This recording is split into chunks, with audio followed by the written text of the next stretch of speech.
I got this far, but I can't get any further.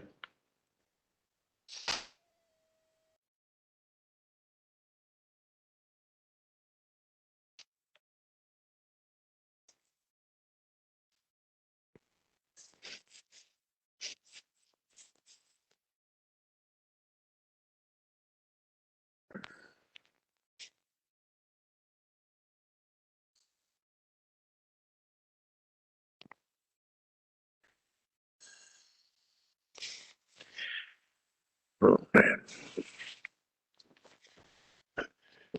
I got this far.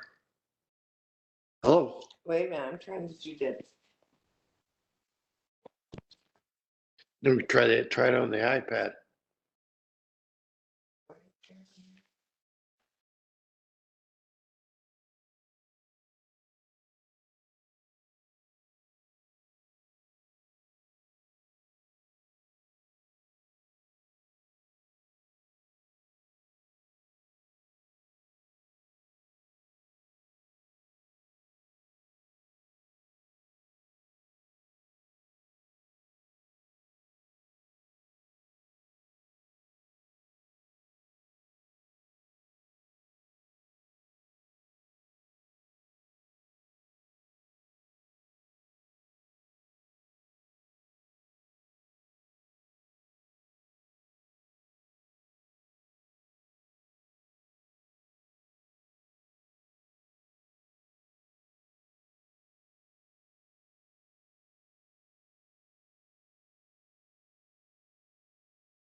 they're not needed. I know.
All right, good morning, everyone.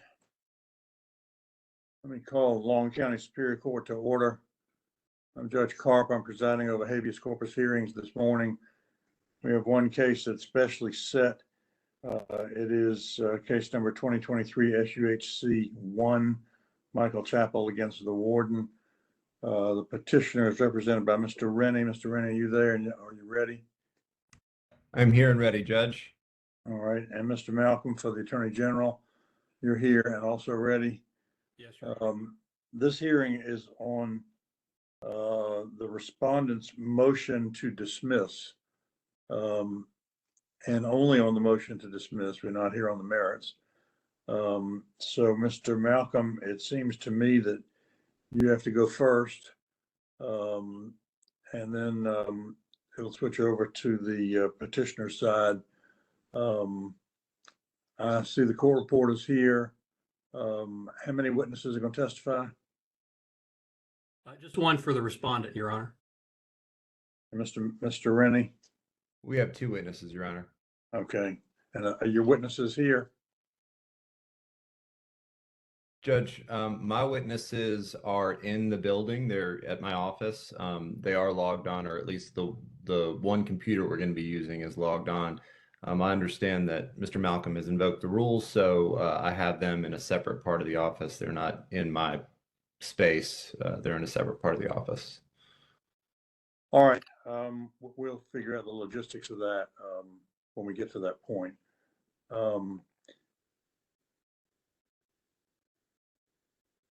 So go first for your motion to dismiss. Yes, Your Honor, and I'll just hit the bullet points of our motion to dismiss, which we filed some time ago. The motion to dismiss is untimely and successive. It's not disputed in this case that Mr. Chappell's convictions became final multiple decades ago. I believe the math comes out to February of 1999. So based on that date and the grace period incorporated into the habeas statute, he would have needed to file any habeas petition by July 1st of 2008. This petition was filed in Long County on March the 30th, 2023. So that's over 14 years too late by those calculations, Your Honor. It's my understanding that Mr. Chappell has invoked 91442 subsection C4, which is that due diligence triggering event, which is sort of one of the exceptions to the statute of limitations in habeas, that he could not have learned about the underlying facts supporting his grounds for relief based on due diligence until a certain date. He's attached the date of 2022, I believe. He's also on his third habeas petition, Your Honor, so that's the basis for the successive petition. There have been 2 prior state habeas cases. Both have been adjudicated against Mr. Chappell. He's had at least 2 prior federal habeas cases that have been adjudicated against him. He's also had an extraordinary motion for a new trial that was denied in Gwinnett County some time ago, and his appeal or attempt to appeal that was denied as well. So those are really the bullet points of the procedural history. Like I said, I believe Mr. Rennie, on behalf of Mr. Chappell, is moving forward primarily under that C4 subsection. There are 4 grounds in the habeas petition, Your Honor, as we understand them. I believe Mr. Rennie is going to be withdrawing ground 2 with some caveat there. I'll let him address that in his presentation. But if that's my understanding, then essentially we have grounds 1, 3, and 4 of the petition going forward. Ground 1 appears to be a alleged Brady violation, Judge, based on 2 witness statements, witnesses being Kendrick Dye and Jermaine Rogers.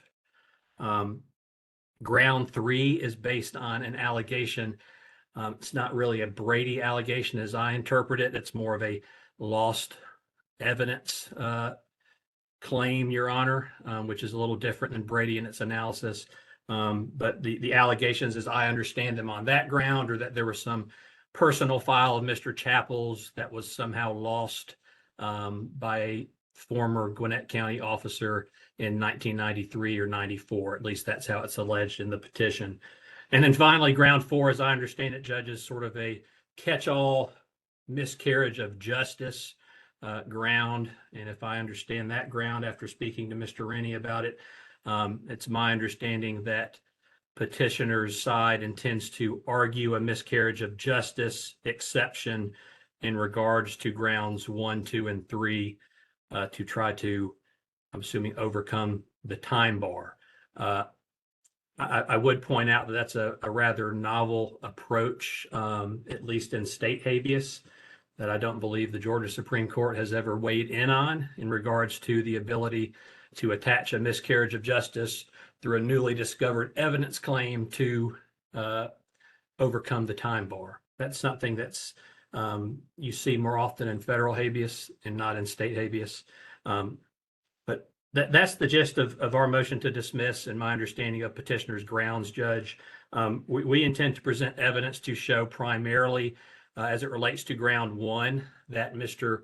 Rogers and Mr. Dye are not new witnesses at all, Your Honor. They both were known to the prosecution and to Mr. Chappell's trial team prior to trial. Excuse me. And we've shown that through certificates of service that were filed on Mr. Chappell's trial attorneys prior to trial, showing there was a video recorded interview with Mr. Rogers from 1994, which was turned over in discovery. There was also a pre-trial statement given by Mr. Dye that was turned over in discovery and talked about at trial. Neither of those witnesses were called at trial, Your Honor.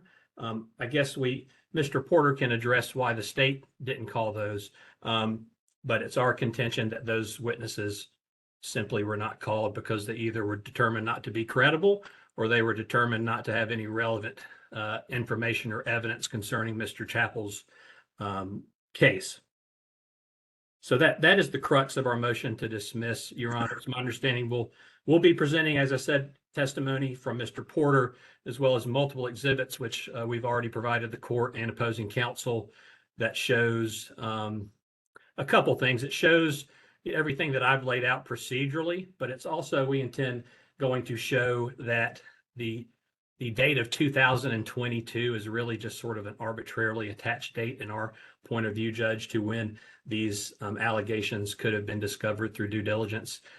As I said in my argument, the two witnesses are not new witnesses. They both gave pretrial statements and those were turned over in discovery. So that's why this is sort of, in my estimation, has turned into more of a newly discovered evidence miscarriage of justice argument. And that's how we're sort of wading into some new territory there, but we're prepared to address that as well today, Your Honor. Okay.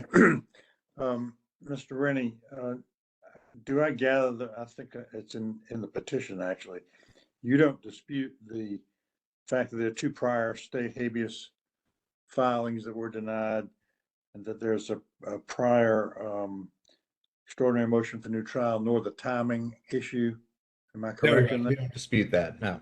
Okay, so the state and if Attorney General has made a sort of a prima facie case for their motion to dismiss. So it switches over to you to show how you overcome that. So I'm going to turn the hearing over to you at this point. Yes, Your Honor, and we are here because of newly discovered evidence, evidence that could not have been obtained prior to 2022. It is true that we are withdrawing the ground 2 related to the Arden Drive call. We are withdrawing that as an independent ground for relief, but we still would suggest to the court that excuse me, that recording does bolster the credibility of our other witnesses, and so we'd still ask the court to consider that not as an independent ground, but much in the same way we're going to be considering all of the evidence from trial and other attempts for relief on behalf of Mr. Chappell. The newly discovered evidence that we have is of constitutional violations, that being Brady violations, and primarily it's two things, as Mr. Malcolm said. It's Jermaine Rogers coming forward with essentially, Judge, explosive testimony that exonerates Mike Chappell. Essentially, he witnessed the murder, and he'll testify about that today. And we'll get further into that as I move through my introduction here. This was a weeks-long trial, so we're going to try to distill down the evidence that supports our motion, or I guess is in support of defeating the state's motion to dismiss as best we can. However, the amount of evidence in this case is enormous, and there are a lot of other things that the court will find in the trial transcript, which I understand Mr. Malcolm's going to be submitting or has submitted to the court for review. I previously tendered the testimony portion of that, but essentially these are Brady violations, and we're going to show the court that not only are they Brady violations, but they couldn't have been brought before this. Mr. Malcolm indicated Mr. Chappell was arrested in April of 1993 on April 23rd, just a week after Emma Jean Thompson's body was discovered. He has remained in custody ever since. His trial occurred in 1995, where he was convicted of all 3 counts: malice, murder, armed robbery, and possession of a firearm by a convicted felon. He was sentenced to 2 life sentences with 5 years consecutive to those two life sentences. Essentially, we filed our petition in March of 2023, and Mr. Malcolm, as he indicated, filed their answer in the motion to dismiss that we're here for today. And so, Judge, there are 2 mechanisms that allow for us to defeat the state's motion to dismiss. As the state indicated, they've challenged both the successive nature of this petition and the fact that Mr. Chappell's conviction became statutorily final due to the grace period in the habeas statute in 2008. So we acknowledge that these are successive and out-of-time claims that we're bringing. However, we believe that through the mechanisms provided by Georgia law, we can defeat those. And the 2 mechanisms that Georgia law allows for the court to consider in this analysis are the cause and prejudice test. So that's the first mechanism. The cause portion of the prejudice test is satisfied where the evidence was concealed from Mr. Chappell by the state at the time of trial and direct appeal. And also, the state's duty to disclose the exculpatory evidence applies to every part of the state that is involved in the prosecution, which includes the police department. And that comes from a case called Watley v. Terry. So, Judge, what we're going to be arguing today is that there was knowledge, exculpatory knowledge, that police officers within Gwinnett County Police Department, who would have been under the purview of Prosecutor Danny Porter at the time, that exculpatory knowledge was hidden from Mr. Chappell, was not shared with him prior to trial or before 2022. And because of that, we can satisfy the cause element. The prejudice element under the cause and prejudice test deals with the Brady analysis under Brady versus Maryland.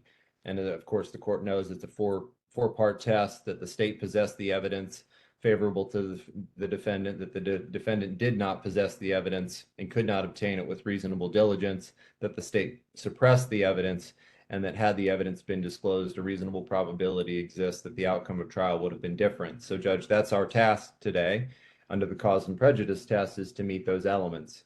There's a second mechanism under Georgia law, under the miscarriage of justice statute, that allows for a person to defeat a motion to dismiss, defeat a procedural bar under circumstances where not doing so would be a miscarriage of justice. And that term is not specifically defined by case law in Georgia nor the statute. In fact, if you read the case law on this, it's evident that the Court of Appeals has avoided doing that, and Georgia Supreme Court have avoided doing that deliberately. However, there is case law suggesting that instances where the state is imprisoning the wrong person due to mistaken identity fall within the miscarriage of justice exception. And that's exactly the evidence that we're going to be presenting today. So we believe that we can overcome the Attorney General's motion on both mechanisms afforded by Georgia law.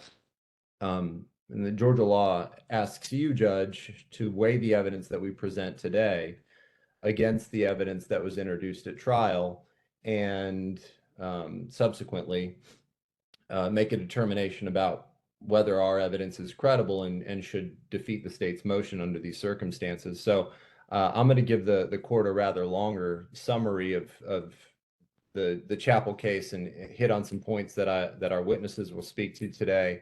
They're points that either come from the trial transcript or other evidence that's either been already submitted as exhibits or will be submitted today as exhibits, all of which have been shared with your office and with opposing counsel. So essentially, just to kind of start from the beginning, Judge, Emma Jean Thompson's body was discovered on April the 6th. Let me stop you for 1 second before we get into it. I just want to make sure the record is clear that the hearing is being conducted by remote video, and that we're all sort of in our respective corners. Mr. Chappell is participating from the Long County State Prison. I gather you're in your office and Mr. Malcolm is in his. And there's a courtroom in Tattnall County that's open to the public, where the hearing is sort of originating from. And there are any number of spectators who are watching the proceedings online, and the address for doing that has been made public so that it's an open proceeding for anybody who wants to watch or go to the courthouse or the courtroom as well. So I just want the record to reflect that. And now, Mr. Rennie, you can get into your case. Thank you, Your Honor.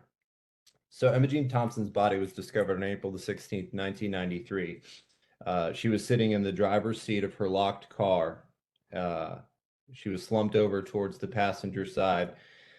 She was discovered by patrons and employees of a place called Gwynco Muffler Shop, which is on Peachtree Industrial Boulevard in Gwinnett County. It's a main thoroughfare in Gwinnett County. Her vehicle had been pulled partly into the driveway of Gwynco Muffler, but not into the parking lot area of Gwynco Muffler. She was in the driver's seat of her vehicle. The ignition was on. Her left blinker was on. All four doors of her vehicle were locked.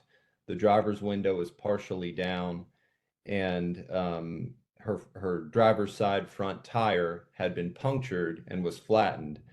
The testimony at trial was that puncture had been caused by something like a blade, sharp on one side, dull on the other, and that was from the state's expert, Kelly Fight.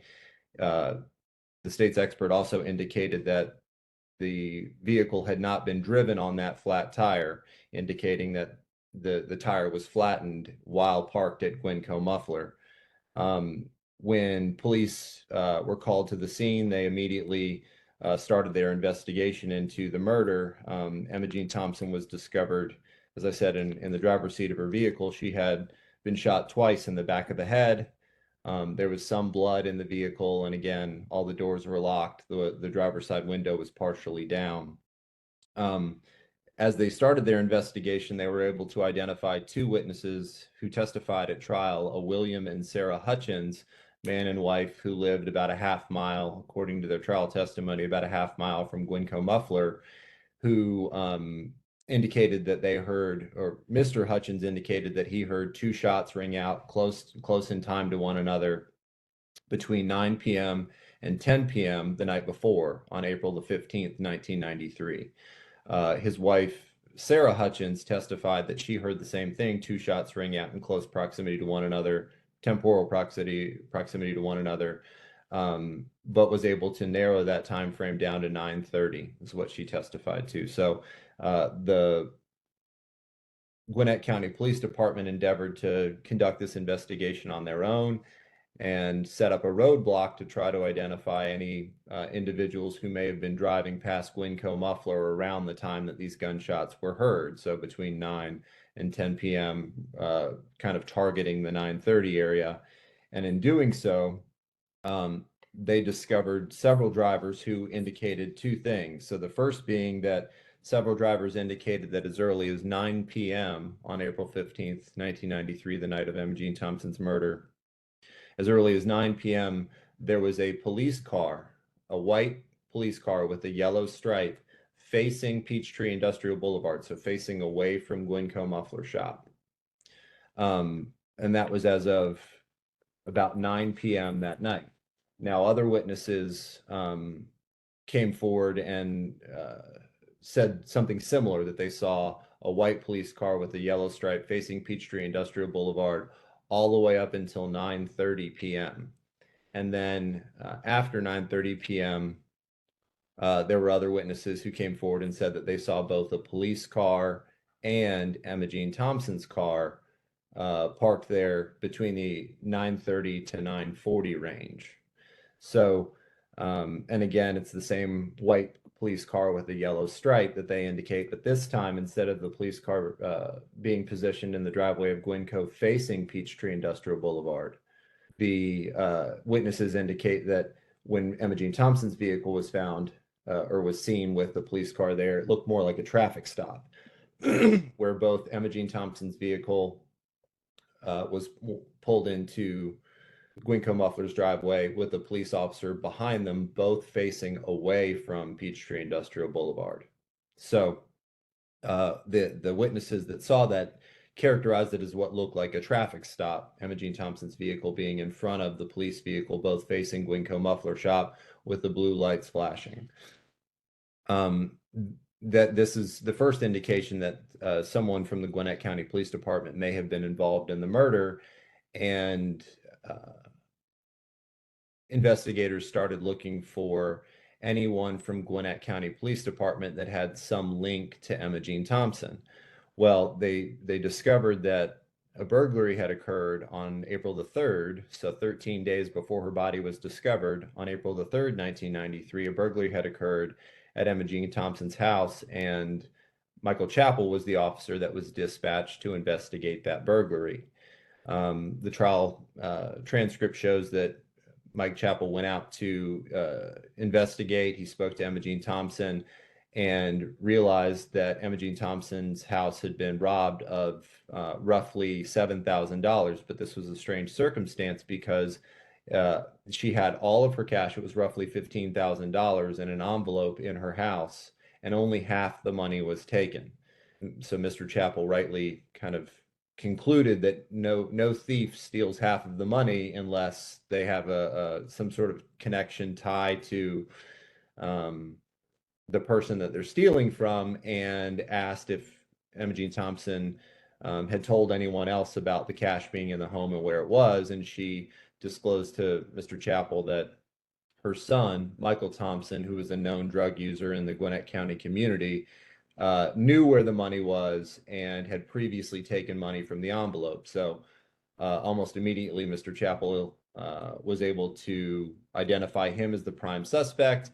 And when he told Ms. Thompson that, she said that she did not want her son to be arrested and prosecuted for the theft, but she did want Mr. Chappell to try to recover some of the money. And over the course of the next 12 days, that's what Mr. Chappell did. He met with Michael Thompson at his place of work. He tried to recover the money for Ms. Thompson, but the money was never recovered. So moving forward, after the state realized that Mike Chappell had some connection to Emma Jean Thompson, a week later, they brought him into the Gwinnett County Police Department. He had just finished his shift. He was in his uniform. He was in his patrol vehicle. He pulled into the Gwinnett County Police Department parking lot. He left his vehicle there unsecured, and he went into the interrogation room at the Gwinnett County Police Department, and he's been in custody ever since. He was arrested that night, and he's never left a jail cell since that day. So that said, What was that date again, Mr. Rennie? that was on April the 23rd, 1993, a week after the body was discovered, Judge. And I sometimes talk fast and use confusing phraseology. So if at any point during my presentation you have questions, please don't hesitate to stop me.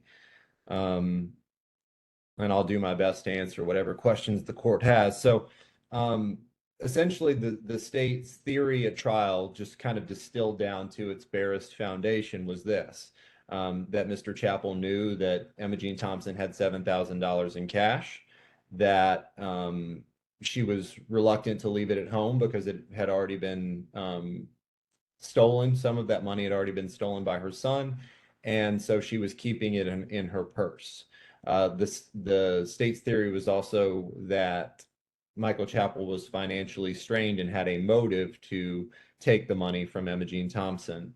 The theory that they proceeded with at trial was that Mr. Chappell arranged for a meeting with Emma Jean Thompson under the guise of her bringing the remaining money to compare some other bills that Mr. Chappell had recovered. That was essentially the state's theory. And so the story goes that Mike Chappell is at the fire station that night, April 15th, 1993. He leaves the fire station, according to the state, right at 9:30. He rushes over to meet with Emma Jean Thompson at Gwynco Muffler Shop. He shoots her twice in the back of the head. He steals her purse, which is now covered in Emma Jean Thompson's blood. He puts that purse in his patrol vehicle, which causes some blood to get in his patrol vehicle. He flees the scene, and in doing so, he's spotted by a witness by the name of Carl Cowder on his way to flee the scene. And then he proceeds to a dispatch call at 9:56, a time-stamped dispatch call that will play for the court. At 9:56, he proceeds to another call at Arden Drive. So that's essentially the state's theory of the case, that this was a robbery turned murder, and he flees the scene. There are significant problems, and there have always been significant problems with the state's theory of this case. And these are the problems that we plan to address today with the evidence that we'll be presenting to the court. The first thing is that it just didn't make any sense. It never did. Michael Chappell was a police-trained, SWAT-trained, military-trained officer. If he wanted to take $7,000 from a 53-year-old lady, there were more elegant ways to do it than to meet her on a public road, on a thoroughfare of Gwinnett County, Peachtree Industrial Boulevard, in the parking lot or in the driveway of Gwynco Muffler for all the world to see. There's also this issue with how the vehicles are situated. So initially, I told you, Judge, that the patrol vehicle that witnesses see when it's there by itself between 9 and 9:30, that patrol vehicle is facing outward towards Peachtree Industrial Boulevard. So if the state's theory is correct, that Michael Chappell leaves the fire station, lays in wait for Emma Jean Thompson to drive by on her way to work, if his ultimate objective is to wait for her to pass by and then initiate what would look like a traffic stop so that he can rob and murder her, then that would have happened further down Peachtree Industrial Boulevard. She would have pulled past him. He would have pulled out behind her. Mr. Rennie, Yes. all these things you're saying now, I mean, you're asking me to substitute my opinion for the jury's verdict. I can't do that. I mean, I'm certainly not. I'm just trying to lay the foundation for what information we're going to be presenting to the court. And Judge, it is the court's objective here to weigh the evidence that we're going to present. And so I'm going to get to the new evidence, but I want to first explain how we get to the conviction for Michael Chappell. So the evidence we're going to present is of a constitutional violation, a constitutional nature. That being a witness, Jermaine Rogers, saw the murder of Emma Jean Thompson. These other pieces that I'm mentioning to the court now is to lay a foundation so that the court can understand how the credibility of Mr. Rogers' statement can overcome the evidence that was presented at trial. okay, well, I'm just want to make sure we all understand. I'm not here to retry the case. I understand, Judge. This is again, I'm going to apologize for kind of how much information I'm going to try to present to the court before we get to the point of the new evidence. But I think it's important for the court to understand how we got to this point and how all of these characters in this story interacted with one another beforehand. So that said, Judge, the primary thing that we're going to be discussing with the court is why our story is more credible than the story told at trial, and why you should believe Jermaine Rogers, Kendrick Dye, the other affiants who have submitted affidavits to the court. Is that all of this is made possible, or made impossible, I should say, by the fact that Michael Chappell was at the fire station until close to 10 o'clock. And we'll be getting into those witnesses as well. And so, again, all of this is to set the stage for how his alibi jives with, is corroborated by the evidence in the case, and specifically the new evidence that we'll be bringing of the constitutional violations. So, and we'll get to that. Mr. Rogers has come forward, and just to kind of explain to the court where we're going, Mr. Rogers has come forward and said he was involved in the narcotics trade in Gwinnett County in 1993. He had direct dealings on a daily basis with another officer who was with Gwinnett County Police Department at the time by the name of J.P. Morgan, and that he himself, Mr. Rogers, witnessed the murder of Emma Jean Thompson and saw who did it, and it was J.P. Morgan, and it was not Michael Chappell.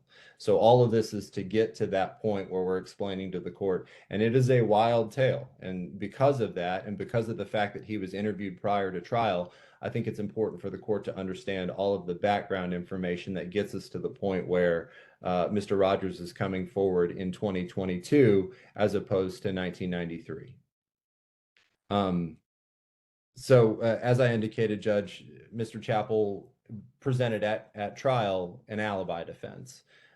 He first shared this alibi defense with the interrogators during his interrogation on April the 23rd, 1993. He explained to them that he could not have been the one to murder Emma Jean Thompson because he was at the fire station at the time of her murder, roughly 9:30 p.m. Mr. Chappell indicated that he was at the fire station because there was a terrible storm that night, what's been characterized as a biblical storm, wind, heavy rain, thunderstorm, lightning. And so at around 8:30 p.m., he, another officer by the name of Brian Reddy, and Mr. Chappell and Brian Reddy's supervising officer, Sergeant Donald Stone, went to the fire station, which is connected to one of the precincts in Gwinnett County. They went to the fire station to wait out the storm. And essentially at trial, several witnesses who saw the officers there that night, and Sergeant Stone himself, Mr. Chappell's supervising officer, gave testimony about Mr. Chappell's alibi. And so I'm going to just quickly go through those witnesses that testified at trial regarding the alibi. So the first being Sergeant Stone. He indicated again that they went to the fire station at around 8:30, and at trial he originally testified that Mr. Chappell left, as best he could recall, between the area of 9:20 and 9:30 p.m. So that I hate to interrupt, Mr. Rennie, my apologies, but this is a motion to dismiss hearing. I'm not sure I understand how laying out what happened at trial is relevant at all to getting to the threshold motion filed by respondent. Yeah, I've been kind of wondering that myself, which was the point of my question to you earlier, Mr. Rennie. The point you're trying to make is that there are two witnesses who've since come forward and either told different stories or maybe told their stories for the first time. I'm not sure. But I don't get why we're going through this whole trial evidence, because the jury decided what they decided. I can't overrule the jury's verdict because I believe the subsequent evidence more. I don't think that gets anywhere. Judge, I think that as part of what the court's asked to do in this situation is to decide whether or not, I mean, the factors that we put forward before under the cause and prejudice test, whether there's adequate cause for the failure to come forward, and whether we can meet the Brady violation elements. And so in doing that, the court has to look at everything that occurred and whether or not, essentially, whether or not you believe Jermaine Rogers. If you believe Jermaine Rogers that he saw Emma Jean Thompson be murdered by J.P. Morgan that night, then we have met the elements. That's essentially it. It just seems to me that that gets to the heart of the case, not to the motion to dismiss. I think, and if the court remembers when I guess back in November when we had our conference call, I shared that kind of conceptually in my mind that was going to be the case, that this would largely be redundant with the evidence that we would have to show at trial, because that's what the cause and prejudice requires me to show. Your It Honor, requires me to show the Brady violation. Mr. Malcolm. if I could, Mr. Rennie's talking about cause and prejudice. That's to overcome a procedural default under 91448. There's a specific statute. There's actually two at play here. The time bar provision, which is 91442, and the successive habeas statute, which is 91451. And the time bar statute clearly has those three other exceptions that one can argue to try to get around the time bar. I mean, we're talking about a case from 30 years ago. So I think as I laid out in my initial presentation, and I think Mr. Rennie would agree, he's proceeding under that last subsection. So this talk of cause and prejudice and Brady violations, that's really putting the cart out before the horse here. That there's a specific statutory scheme that is at play here that they have to overcome to get to the merits. And I understand the sort of nuance of it with the miscarriage of justice that's been attached to it, but that we're dealing with two very specific statutes, and the time bar provision is very specific. The legislature was very specific in how you calculate that. So I think that the crux of this hearing should be, is 2022 really when these alleged constitutional violations could have first been discovered through due diligence? That is in essence what this hearing's about, in my opinion. Mr. Rennie, I'm going to let you go through it a little bit, but I agree with Mr. Malcolm in the sense that, as I said originally, I'm not here to retry the case. And going through this evidence in great detail doesn't help me very much, because the jury decided what they decided. And if I was on the jury, would I have believed that evidence? Well, I don't know, maybe not, but I'm not here to decide that. I understand, Your Honor.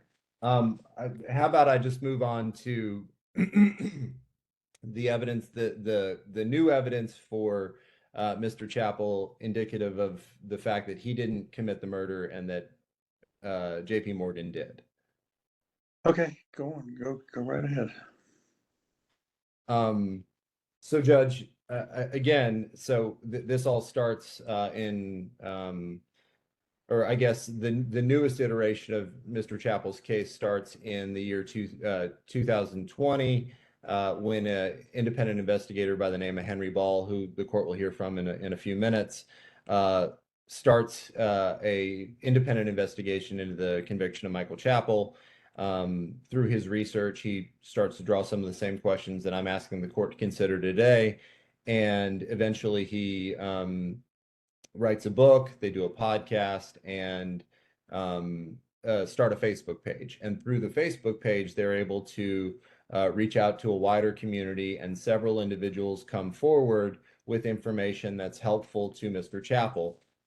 Primarily, an individual by the name of Albert Manny, or going by Albert Manny, comes forward and says that he knew a lot of the people involved in Gwinnett County in 1993. He was involved in the drug trade in 1993 and had direct dealings with a guy named J.P. Morgan, another police officer, in 1993. And J.P. Morgan was a suspect in the case. That's part of the trial transcript. And importantly, Judge, he committed suicide 25 days after Emma Jean Thompson was murdered. So even though he was a suspect, it was not something that could be investigated in the same way that Mr. Chappell's case was, because he had already passed by the time Mr. Chappell went to trial. Essentially, the information that Mr. Rogers had to share was that he was involved in hand-to-hand drug transactions with J.P. Morgan. and that he had seen JP Morgan at a hotel called the American Inn on April the 15th, 1993. JP Morgan was there with another, at the time, unidentified officer, and Jermaine Rogers tells Mr. Ball, this is in 2022, Jermaine Rogers tells Mr. Ball that he had been conducting his drug business out of the American Inn at that time, that JP Morgan frequented that location because of that, and that night, April 15th, 1993, he saw JP Morgan, another unidentified officer who was not Michael Chappell, and Emma Jean Thompson, all at the American Inn. And he says that he saw, and he knew of who Emma Jean Thompson was because of her son. Her son was a client of his, a known drug user in Gwinnett County, Michael Thompson. He thought that this was odd. So when JP Morgan and Emma Jean Thompson start walking towards JP Morgan's police vehicle, or what he will describe as white with the yellow stripe, he sees Emma Jean Thompson be put into the police vehicle, what looks like willingly, put into the police vehicle. JP Morgan gets in the driver's seat and the unidentified officers in the passenger seat. He says that he drove away to, or the officers pull out of the parking lot of the American Inn. He says that he thought that this was suspicious, so he gets in his vehicle and follows them. He watches them drive and then eventually pull into the driveway of Gwynco Muffler. Rather than pulling behind them, Mr. Rogers says that he goes further down Peachtree Industrial Boulevard, does a U-turn, parks his vehicle, and then gets out and is kind of hiding in some trees. He says he sees JP Morgan and the other officer remove Emma Jean Thompson from the vehicle, that they point the firearm or point at her, a muzzle flashes, and a single shot is fired, and Emma Jean Thompson falls to the ground. When he sees that, he calls out, screams out, because it was the first time he'd ever seen anybody be shot. Made him very nervous that the officers apparently heard him, because after he screams out, they come towards him. He runs back to his car, jumps in his car, and drives back to the American Inn. Shortly thereafter, he sees those two officers return by themselves without Emma Jean Thompson. The unidentified officer gets out of JP Morgan's vehicle, gets into Emma Jean Thompson's vehicle, and both Emma Jean Thompson's vehicle and the police vehicle leave the American Inn, presumably to head back towards Gwynco Muffler Shop.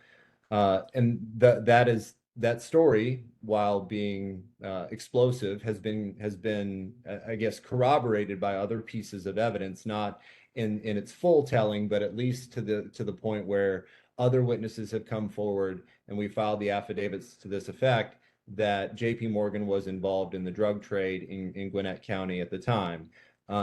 At trial, Mr. Chappell tried to present evidence that he had been investigating JP Morgan prior to Emma Jean Thompson's murder, that he had been investigating JP Morgan, that he thought he was involved in the drug transaction game. But those materials, his investigative materials that would have supported that would have given JP Morgan a motive to frame Mike Chappell for this murder, that those investigative materials were lost. At trial, we hear Sergeant Klein, an officer with the Gwinnett County Police Department, indicate that they were lost due to human error. But as the affidavit of Nicole Jennings indicates, they were actually put in her police cruiser somehow. And because she was removed from road duty around the same time Mike Chappell was arrested, so this would have been May of 1993, when she goes out to clean out her police vehicle, she takes all the materials out of there, she puts them in boxes, she takes them home, and she doesn't look through them for several weeks. When she does look through them, she realizes that in those boxes are Mike Chappell's investigative materials into JP Morgan's involvement in the drug community in 1993. So essentially, Judge, the story that we have to tell is one that would, if believed, exonerate Mike Chappell altogether. Now, I understand that we're here for the state's motion to dismiss, So I want to get into how this information was hidden from defense prior to 2022. It is true that Jermaine Rogers was interviewed by police, and I think that Mr. Malcolm will introduce evidence that suggests that that video was recorded, or that interview was recorded, or at least one of them was recorded. They do indicate on the video that there were other conversations they'd had with Mr. Rogers, and whether or not those are recorded, we don't know. But at least I don't know of those recordings existing. But they had other conversations with him. Importantly, though, Judge, and what Mr. Rogers will testify to, is that he kept this story to himself until 2022, out of self-preservation, essentially. He will testify in his affidavit. He has listed that he was threatened by both J.P. Morgan and other members of the Gwinnett County Police Department to keep his story to himself, or else he would be killed or harmed in some significant way. And that prevented him from coming forward, either in the interview that he does with police in 1994, or subsequent to that. It wasn't until 2022 where he's using an alias to reach out to the Facebook page, indicating that he has new information that could exonerate Mike Chappell, that we finally get access to this information. And the gist of that is that because of the threat to his safety, there was no way for us to force him, or for defense counsel for Mr. Chappell at the time, to force him to give up a story that he was threatened to keep quiet. And because of that, and because of the fact that Nicole Jennings and her experience with the investigative materials was kept hidden from the state, and because both J.P. Morgan and Nicole Jennings are police officers and they have exculpatory knowledge of Mike Chappell's innocence, J.P. Morgan knows that Mike Chappell didn't kill Emma Jean Thompson because J.P. Morgan did. And the same thing with Nicole Jennings. As an officer, she had investigative materials that would have shown that J.P. Morgan had a motive to frame Mike Chappell for the murder of Emma Jean Thompson, to get him to essentially end his investigation into J.P. Morgan and his cohorts conducting drug transactions in Gwinnett County. That information would have been relevant at his trial, and it quite possibly could have opened the door for the defense counsel at trial to introduce a lot more information regarding J.P. Morgan and his potential culpability in this offense. However, due to the fact that he didn't have those materials, he couldn't show that there was a link to J.P. Morgan, and because of that, the state filed a motion in limine to exclude the information regarding J.P. Morgan, his suicide, the investigation into J.P. Morgan. They filed a motion to exclude an investigation into another officer by the name of Bodie Hurst, who, upon J.P. Morgan's suicide, Bodie Hurst goes into J.P. Morgan's house. Bodie Hurst is a police officer with the Gwinnett County Police Department. He's asked to go into J.P. Morgan's house the night of J.P. Morgan's suicide to look for a suicide note on one of his computers. J.P. Morgan in 1993, hardly anybody had computers, but J.P. Morgan had two. He had a PowerBook, Macintosh PowerBook. He had a Macintosh Mac II. Instead of looking for a suicide note, what Bodie Hurst does is he goes into J.P. Morgan's computer room. He reformats the hard drives on J.P. Morgan's computer to delete all the information off of them, and then he physically damages them. There is also evidence to suggest that he steals a box full of 3.5-inch floppy disk drives. Now, because the court in Gwinnett County, Judge, you probably remember, we asked the court to call for the sealed documents and review them. As an alternative, we went to Gwinnett County and had Gwinnett County agreed to unseal those documents for us. And we have now access to the documents that were sealed, indicating that J.P. Morgan on that computer had dirt that he was collecting on politicians in Beaufort and on Freemasons in Beaufort. And whatever else may have been on that hard drive, we don't know. But essentially, Judge, this is all in support of the idea that what Jermaine Rogers has to say about this is true, and the fact that he was told to keep silent is very true. I just want to say, Judge, if Mr. Rennie's going sort of far afield of what I brought up before. But if the information he's conveying in his opening remarks here, he intends to put into evidence, I haven't seen that information. He's provided a lot of police reports to me, but those police reports, I'm going to be objecting as hearsay, Your Honor. So if he intends to put those in, that's where he's getting this information from. So other than it not being relevant to the grounds that he's raised, or certainly to the motion to dismiss, it's also based on hearsay from police reports that I don't believe he's going to be able to get into evidence today. All right, well, we'll take it as it comes, I guess, Mr. Rennie.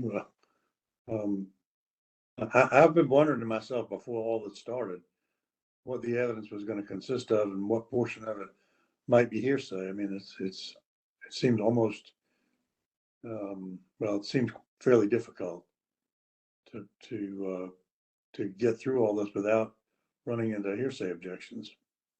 Judge, I 100% agree. And, that's what happens when you try to raise an issue with a 30-year-old conviction is, unfortunately, a lot of the people who were involved in these investigations have passed away or have gone missing or don't recall. And it has become a real obstacle. But, fortunately for us, these sealed documents, I think, are in and of themselves relevant without the hearsay objection, because they show that the state at least had some exculpatory knowledge that they failed to share with defense counsel. Now, we're not alleging that these sealed materials are independently grounds for overturning Mike Chappell's conviction, but nonetheless, I think the court is capable of sifting the chaff from the wheat here in determining that the district attorney's office and the investigators working for the district attorney's office, the Gwinnett County Police Department, had information at the time that would have supported this had Mike Chappell been allowed to get into J.P. Morgan as the killer of Emma Jean Thompson. All right, well, let's just move through it. What I'm probably going to do is allow you to put up the evidence, and I'll just have to go through it later to see what I can consider and what I can't. Frankly, I can't do that going forward today without taking an extraordinary amount of time to look over every document, which I don't have in front of me anyway. So we'll move through it that way. And Mr. Malcolm, you can make your objections along the way, and I'll just reserve a ruling on those things. Yeah, and Judge, I think that's really, under the circumstances, that's the best we can ask for, is for the court to take into consideration what we have to say and do your best to navigate these, what I would admit are very complicated issues as they relate to the evidentiary foundation for admissibility for these things. But nonetheless, certainly relevant to the inquiry that the court has to decide today. So that's my piece to kind of set the stage for the court. All right. Are you ready to call a witness? Yes, Your Honor. Okay. Who's the first witness? It'd be Henry Ball. Okay. Judge, I would just like on the record to invoke the rule. We have one witness. I see Mr. Porter still here. If Ms. Purcell or someone could just move him outside the main hearing room. Rachel, can you Yes, you do sir. that? Let me try to move him over. all right.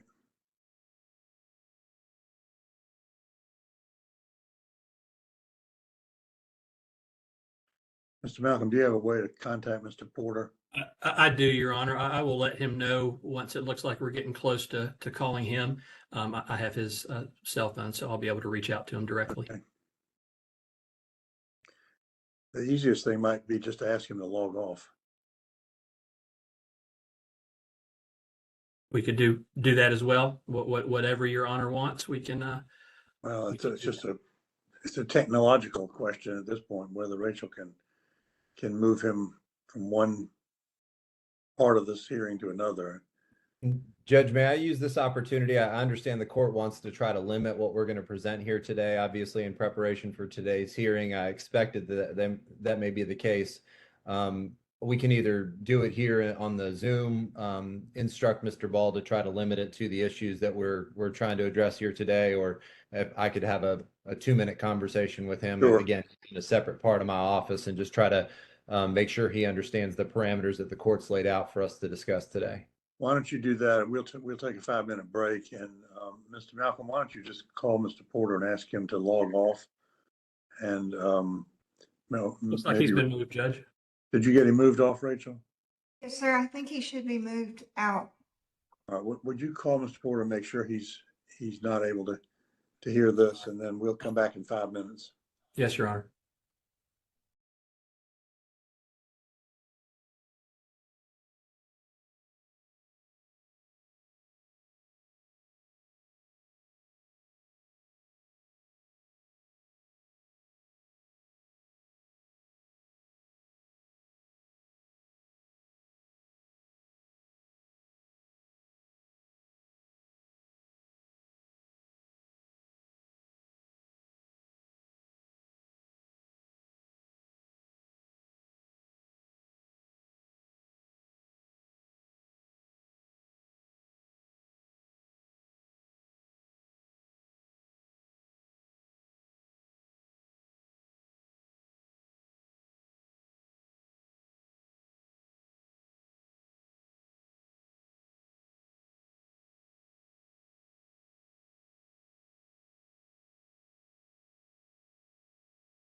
All right, is everybody back? Yes, Your Honor, I'm back and confirm with Mr. Porter. He is off this call and in a breakout room. Okay, good. All right, Mr. Rennie.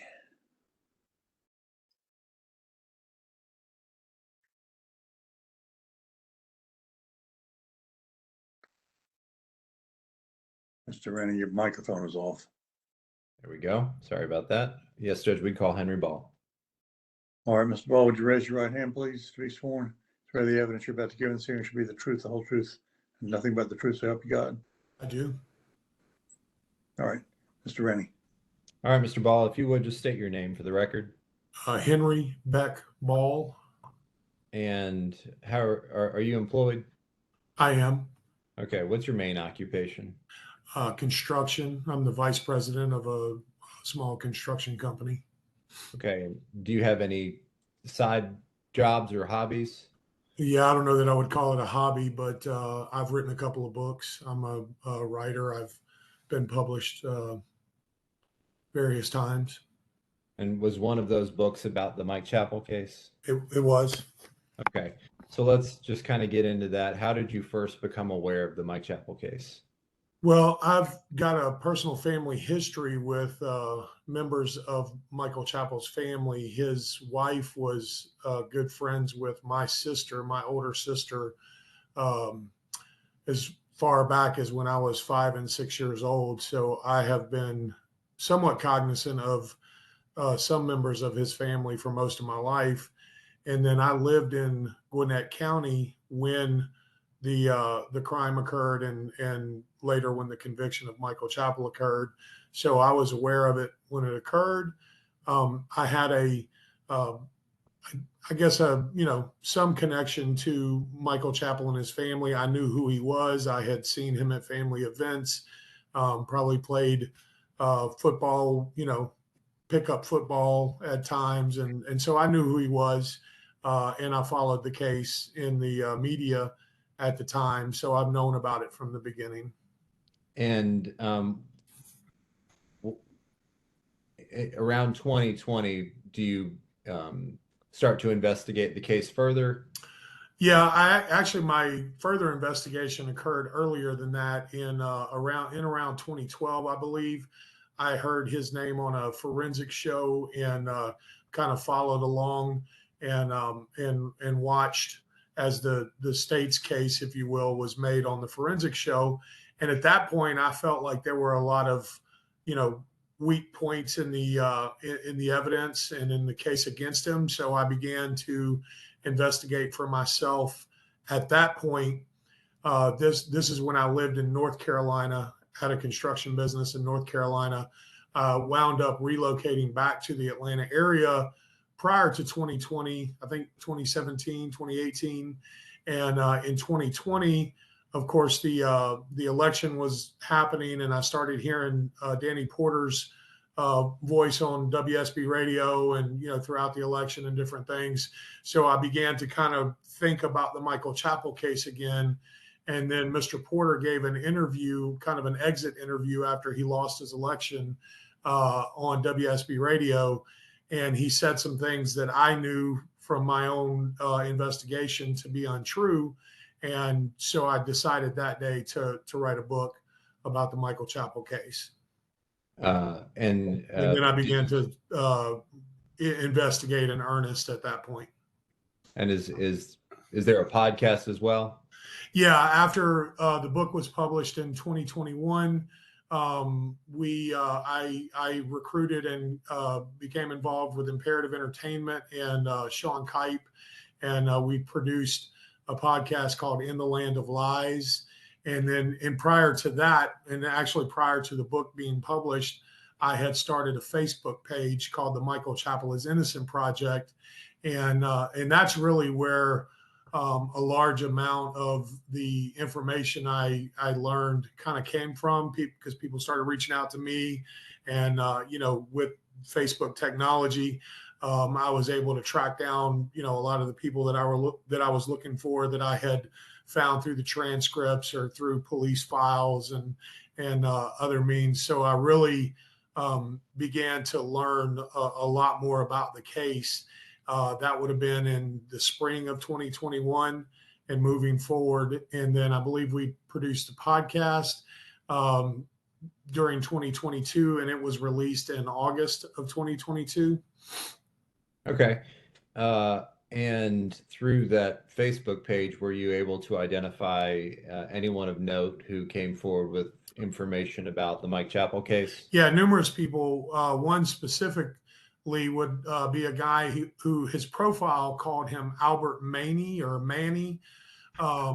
It was clearly a an alternate identity.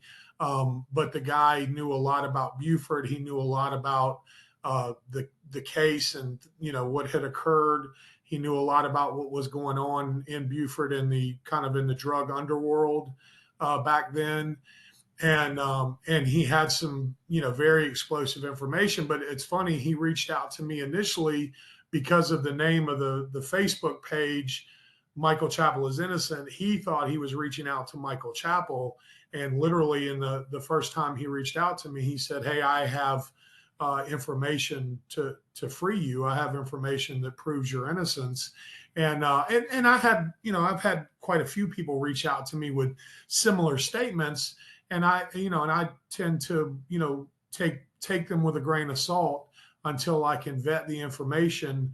And with this particular individual, the more I talked with him, the more I spoke with him, and the more I looked into the information he was giving me, even though some of it seemed, to come way out of left field if you look at the case that had been made by the state.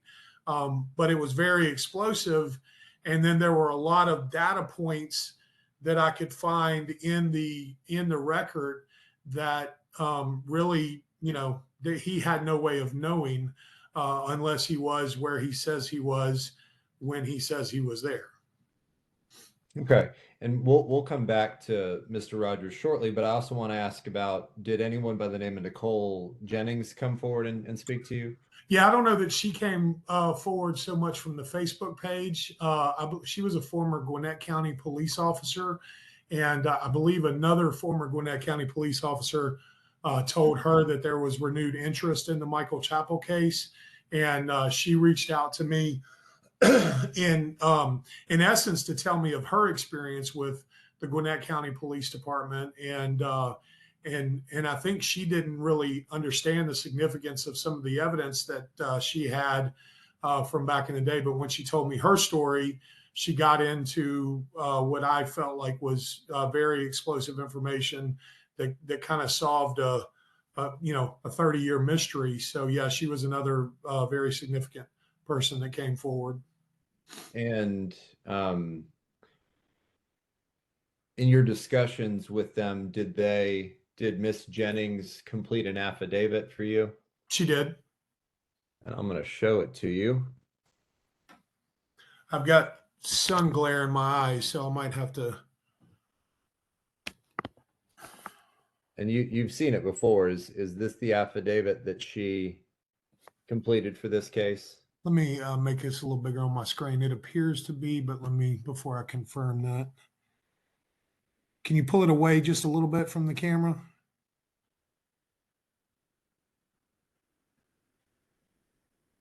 As best I can tell, it does appear to be. Okay, and it's a fair and accurate copy of her. I mean, I can walk it over to you if you want to look at it, but it's a fair and accurate copy of her affidavit. Yes.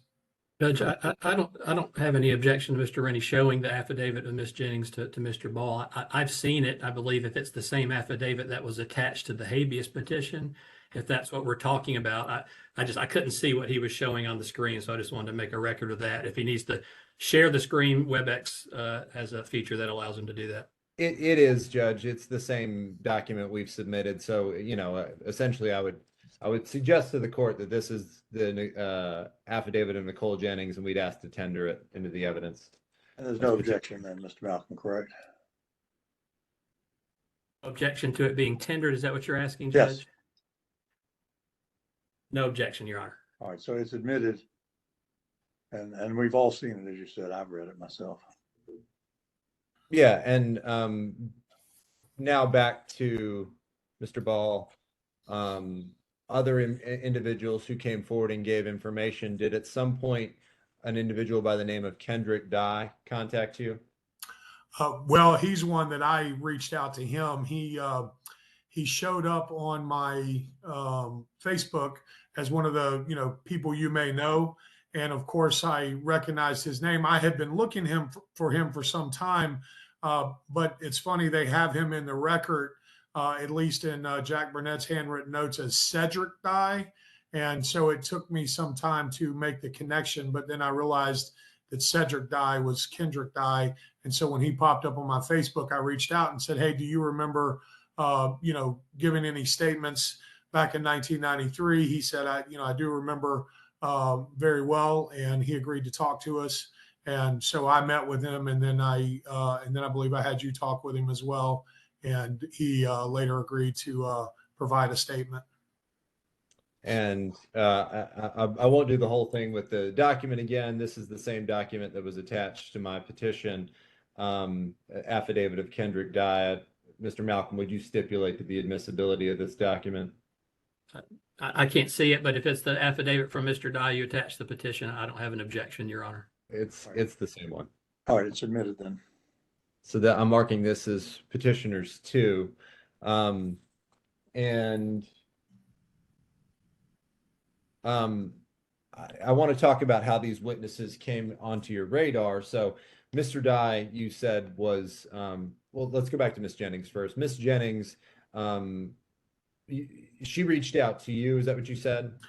Yes, she reached out to me, and at first I kind of really didn't think she had much relevant information, because she was telling me about, she felt like she had been railroaded by the Gwinnett County Police Department herself, and she was kind of telling me about generally how the police department operated back then. And while it was good information, background information, I really didn't consider it very relevant to Mike's case until she got to the point where she said, this all occurred around, starting around May 9th and May 10th, which May 10th happened to be the day that JP Morgan committed suicide. And she reported being asked to bring her vehicle into headquarters, and she parked her vehicle next to Michael Chappell's patrol car. I'm going to object to hearsay. I don't know what Mr. Ball, if this is the contents of the affidavit. I think it speaks for itself. I don't know why he needs to summarize it or certainly can't go beyond any statements outside that affidavit. Yeah, Judge, I would agree. I just asked Mr. Chappell if she contacted him. I apologize. I've been accused of rambling at times, Your Honor. I apologize. All right, so just move on, Mr. Rennie. Yeah. So, let's talk just very briefly, Mr. Ball, about what research you did in order to get prepared for your book and your podcast, because I'm going to ask about how or whether or not you came across these names at any point in your research. Yeah, so I went through all of the defense files that the Chappells had in their possession. I went through the trial transcripts. I think I provided to you what you had initially tendered, which was all of the testimony. So I read all of that. I read all of the police reports. I went down to the courthouse and went through the boxes of evidence that were not sealed, that they would allow me to have access to. So I went through that. I then began to interview people that I thought were, important to the case. I've interviewed dozens of people. I've spoken to hundreds of people, but I've specifically kind of interviewed dozens. I believe I've read, all of the trial transcripts. I've read probably in the neighborhood of 25 to 30,000 pages of documentation. And I've gone to all of the places that are important to the case. I've done certain things like, check the timing of how long it would take to get from this point to that point, and different things. So and again, I'm not an investigator by trade, but I feel like to the best of my ability, I thoroughly investigated the case as it existed and as it exists. And in all of your work and all your research, did you ever come across the name? Her name now is Nicole Jennings. Her name at the time she was a Gwinnett County police officer in 1993 was Nicole Downard. Did you ever come across either Nicole Jennings or Nicole Downard in any of your research? I did not. I had no idea who she was until she contacted me. Okay. Now I want to go back to Mr. Dye. I think he was, as you said, he was interviewed by police, and you contacted Mr. Dye. Is that what your testimony was? Well, no, he contacted me first on the Michael Chappell is innocent page, thinking he was contacting Michael Chappell. I told him that I wasn't Michael Chappell, but that I was working on a book, and he reluctantly agreed to continue communicating with me. We communicated for some time. He then, and I don't know if this is hearsay, I mean, he sent it to me, and I believe I've given you the text messages, but he told me he was threatened by somebody based on who he was talking to, and then disappeared. I'm going to object as hearsay, Judge, and I'm not sure if Mr. Ball's talking about Mr. Dye or Mr. Rogers. Mr. Rogers, I apologize. Yeah. I asked about Mr. Dye, but that's okay. Oh, we can agree Mr. Dye was in the investigative materials that you'd reviewed. That's all. Yes, I'm sorry. I apologize. I thought you were asking me about Mr. Rogers. If you were asking me about Mr. Dye did contact, or I did contact Mr. Dye. Yes. Okay. And with Mr. Rogers, you were indicating before that you had made several attempts or I guess you had indicated that he had contacted you, and you made some attempts to corroborate some of what he did. At any point during that process, did you come across the name Margie Wheeler? I did. And who is Margie Wheeler? She worked at the American Inn, and she was working on the night in question, the night of the murder. Okay. And where did you come across her name? In Jack Burnett's, the lead investigator's handwritten notes. And again, I'm going to do this thing where I hold this up to the screen. If I need to do it differently, I can. But Mr. Ball, does that look like Jack Burnett's handwritten notes? It does, and his handwriting is very distinct, so I can make that out. Can't necessarily make out all the words, but that does look like the proper page. And so this isn't an objection, but this is just, I want to make sure the record's clear because Mr. Rennie's showing Mr. Ball documents by holding them up to the screen. I can't make out what's on those documents. I just need the record to be perfected. Is this something that he's turned over prior to this hearing that he intends to admit into evidence? And if he could share his screen so we all could see what he's talking about, that would probably be the most helpful way to proceed. yeah, I may be able to technologically figure that out. But yes, it has been shared. This is one of the exhibits that was sent in preparation for today's hearing. Does it have a number, Sir Rennie? I did not number them when I sent them, Judge, because I wasn't sure in what order I would be asking the court to consider them. But I can very quickly tell you what I labeled it as when I sent these materials.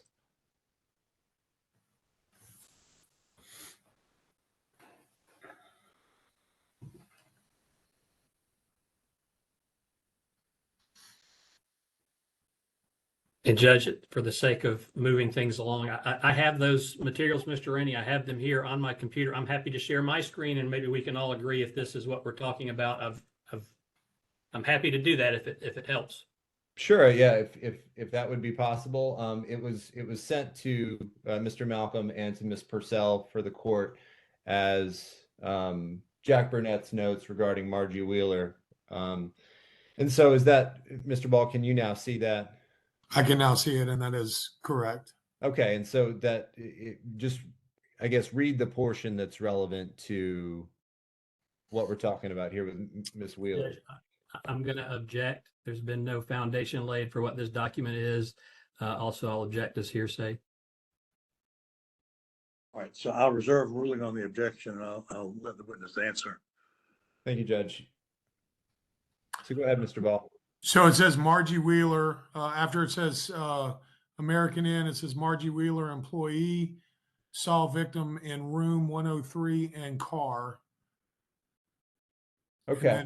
And then it has her name and number, and it also says Thursday night, which was the night of the murder. And were you eventually able to contact Miss Wheeler? Yes. Okay. And Mr. Rennie, did that witness testify at the trial? no, Judge. Miss Wheeler was not part of the trial testimony. In fact, as far as we can tell, she was not a part of the state's case at all. She has completed an affidavit which has been submitted to the court, which we will ask to tender as well. Mr. Malcolm, do you have that available to share, or do you want me to do it the other way? Well, first, is the document you just showed your witness, is that petitioner's 3? I'm sorry if I missed that. That would be petitioner's 3, yes. Okay. So now you're intending to offer the affidavit of Margie Wheeler as petitioner's 4? That's correct.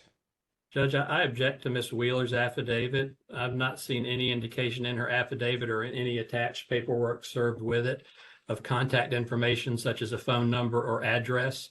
That material is required under OCGA 91448 subsection C, I believe.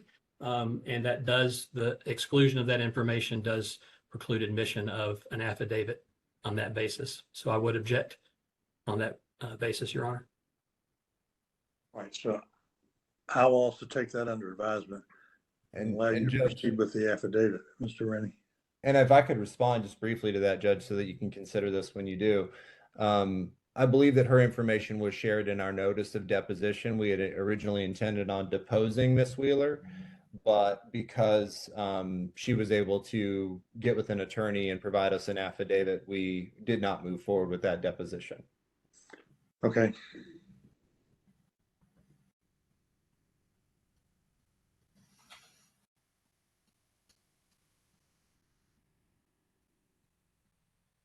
And Mr. Malcolm, if you have the affidavit of Margie Wheeler and you could share it with us by sharing your screen. I'm sorry, just technologically, I don't know how to do that. Judge, before I share it, I would just note my objections for the record, but I'm aware that I will share it for Mr. Rennie, although this is quite unusual. I don't mind helping out. Can everybody see that? Yes. Yes. And so, Mr. Ball, is that the affidavit that Margie Wheeler submitted with the information about her knowledge of the case? It appears to be. And you mentioned that you were trying to find corroboration points with Mr. Rogers' story, and does that tend to corroborate Mr. Rogers' story that Emma Jean Thompson was there that night? It did. Okay, Judge, so we would move to tender. I don't know if I actually moved to tender plaintiffs 3 and 4, but we'd move to tender plaintiffs 3 and 4, noting the Attorney General's objection. All right, so they're admitted subject to the objections and I'll rule on them later.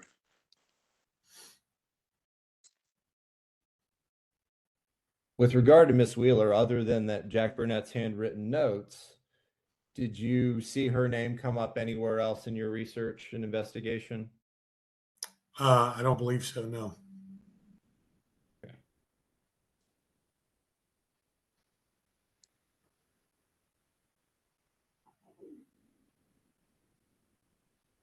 And at some point, Mr. Ball, well, Judge, actually, now that we've got some instruction from the court, if I could just look through my notes, let me see what I really need to get at, and I'll figure out how many more questions we need to ask Mr. Ball, Sure. if I could. Sure.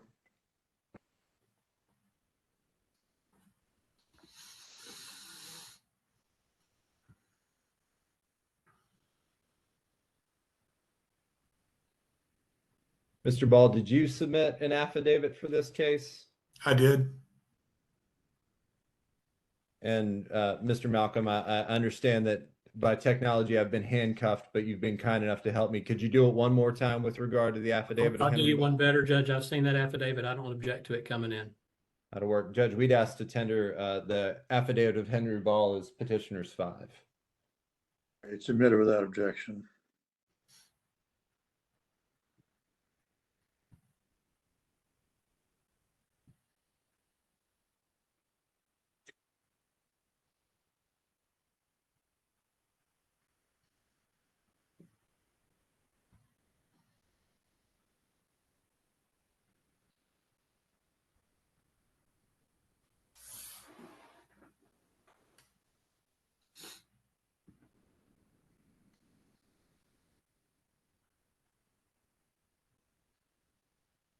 I don't think we need to go into Mr. Kipe's affidavit because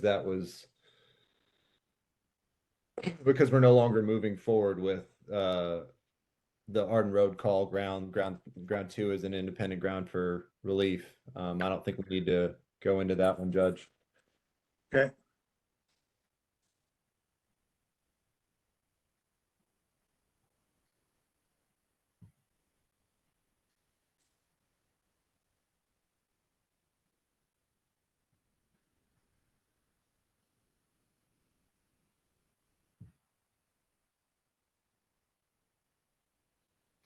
Judge, I think given the court's instruction on trying to limit this to just the new evidence, I think that that's all the questions I have for Mr. Ball at this time. Mr. Malcolm, any questions for Mr. Ball? Yes, Your Honor. Okay. Good morning, Mr. Ball. Morning. So you said your primary occupation is you own a construction company or you work for one? Work for one, vice president, Okay, what company is that? Reliable Property Solutions. And so you characterize that as your full-time occupation. Yes, sir. And so you're sort of, in my understanding of your testimony on direct, your secondary occupation is more of sort of author, podcaster, interest in true crime cases, things of that nature. Well, I would say author and investigator of true crime. Yes, the podcast thing happened because of the book. Okay. So I wouldn't call myself a podcaster, but Okay. So mainly let's say author, and you refer to yourself in your affidavit as a quasi-investigator. Is that accurate? correct. Okay. And I'm not, I wanted to put that out there. You used that term. I didn't want to be demeaning, but you said you were a quasi-investigator. So I just Well, wanted I said I became the quasi-investigator for Mr. Chappell once I started looking into the case, because at a certain point, I felt like I needed to do more than just write a book. I started, the whole thing in order to write a book. But once I looked into it, I thought there was a significant injustice done in this case. And so I felt like I needed to do more. And of course, Mr. Chappell asked me to help him to file a convictions integrity application. And so I did that. I helped him with a bar complaint and some different things. So I became more of his investigator. And then once Mr. Rennie came along, Mr. Rennie asked me to continue to help him as an investigator. So it's not an occupation. If you consider an occupation something you get paid to do, I haven't been paid to do anything, but I've certainly done it, and I certainly feel like I have found a serious injustice that needs to be fixed. And I pray the judge. you never worked as an investigator on any other criminal cases besides Mr. Chappell's, right? That's correct. And you're not a licensed private investigator, correct? That's correct. You've never worked in law enforcement, correct? That's correct. You've never been post-certified, correct? That's correct. You've never received any training whatsoever in criminal investigations, correct? That's correct. Okay. You say in your affidavit, and I think you mentioned this in your direct testimony with Mr. Rennie, that you have known Chappell for a very long time, basically most of your life. That's accurate? That's accurate. Okay. So you certainly knew him, or your family knew him, you said at the time of Miss Thompson's murder in April of 1993. Correct. And prior to the murder, you'd met Chappell and been with him on multiple occasions? Correct. Okay. And were those family occasions, social interactions, things like that, just where everybody's hanging out? Yeah, for the most part, it would have been like, holidays at either one of his in-laws' house or my sister's house. Like I said, during holiday times they used to do pickup football games at Towers High School where we'd go down and play football. Of course, Mr. Chappell and his wife, they're all much older than me, so I would be one of the younger ones down there. But we'd go play football and stuff like that. But I never went out with them socially, so I never they were more social with my older sister, and she's 13 years older, so her circle of friends wasn't really my circle of friends, but she considered their family more like family. And so as I was growing up, I mean, they were just kind of extended family as far as I knew. And I would say that I knew Michael Chappell's wife's family much more than I knew him and his family, but I did come to know him through his wife.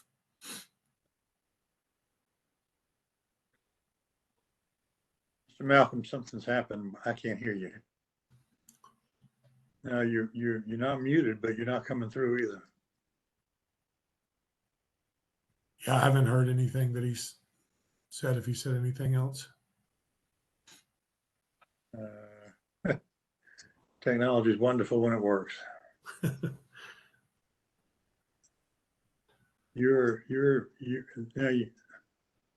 No, still not.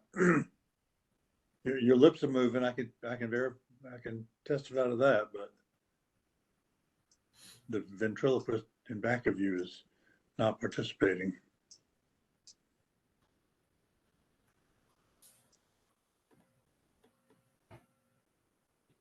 I'm assuming nobody else can hear him either, not just me. I can't. I can hear you fine.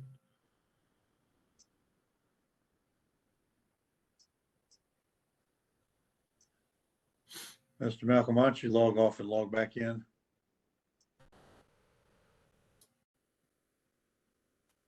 Oh, we just I heard heard him that. say, all right. Okay. Can anybody hear me? We can hear you now. Here, yes, but Okay, well, I didn't do anything, so maybe it's just a miracle. All right. Please, Mr. Ball, if I go out again or anyone else, raise your hand and I'll stop talking. All right, can you still hear me? We can Yes. hear you. Okay, all right. What I was getting to, Mr. Ball, so at the time of Mr. Chappell's arrest in April of 1993, safe to say you had a good opinion of Mr. Chappell at that time? I did. Okay.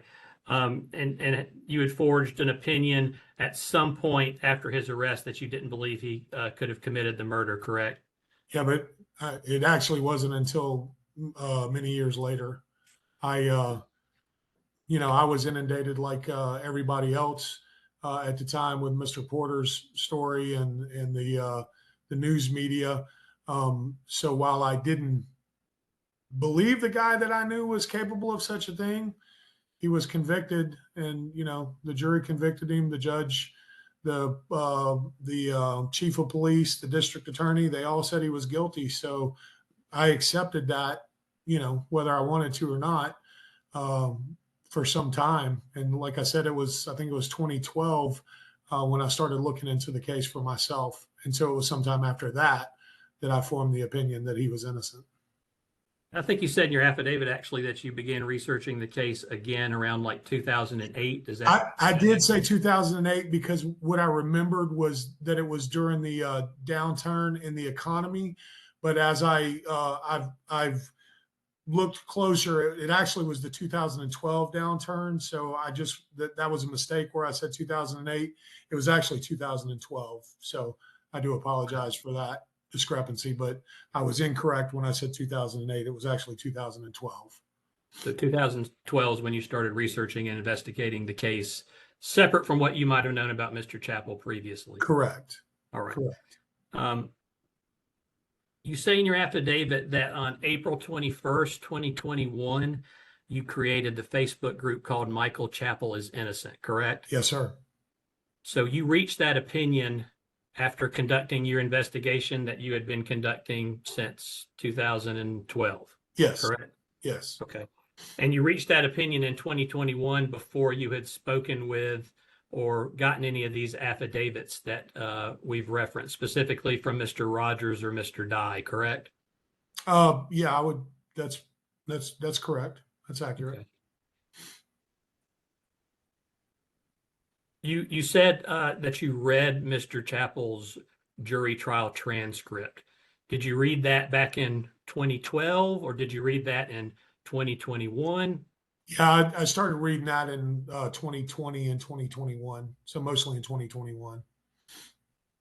You could have reviewed that trial transcript back in 2012 if you had gone that route, correct? Yes. You also mentioned that you reviewed DA's file and other files at the clerk's office there in Gwinnett County associated with this case, correct? Yes, sir. Okay, and that was around 2021 or after 2021? Yeah, it was all starting in 2021. I don't know exactly what dates I did what, but I started investigating in earnest in 2020. It would have been November of 2020. So the very latter part of 2020 and then into 2021. And quite frankly, I've kind of lived and breathed the Michael Chappell case ever since. So I've been dealing with it, on a daily basis ever since.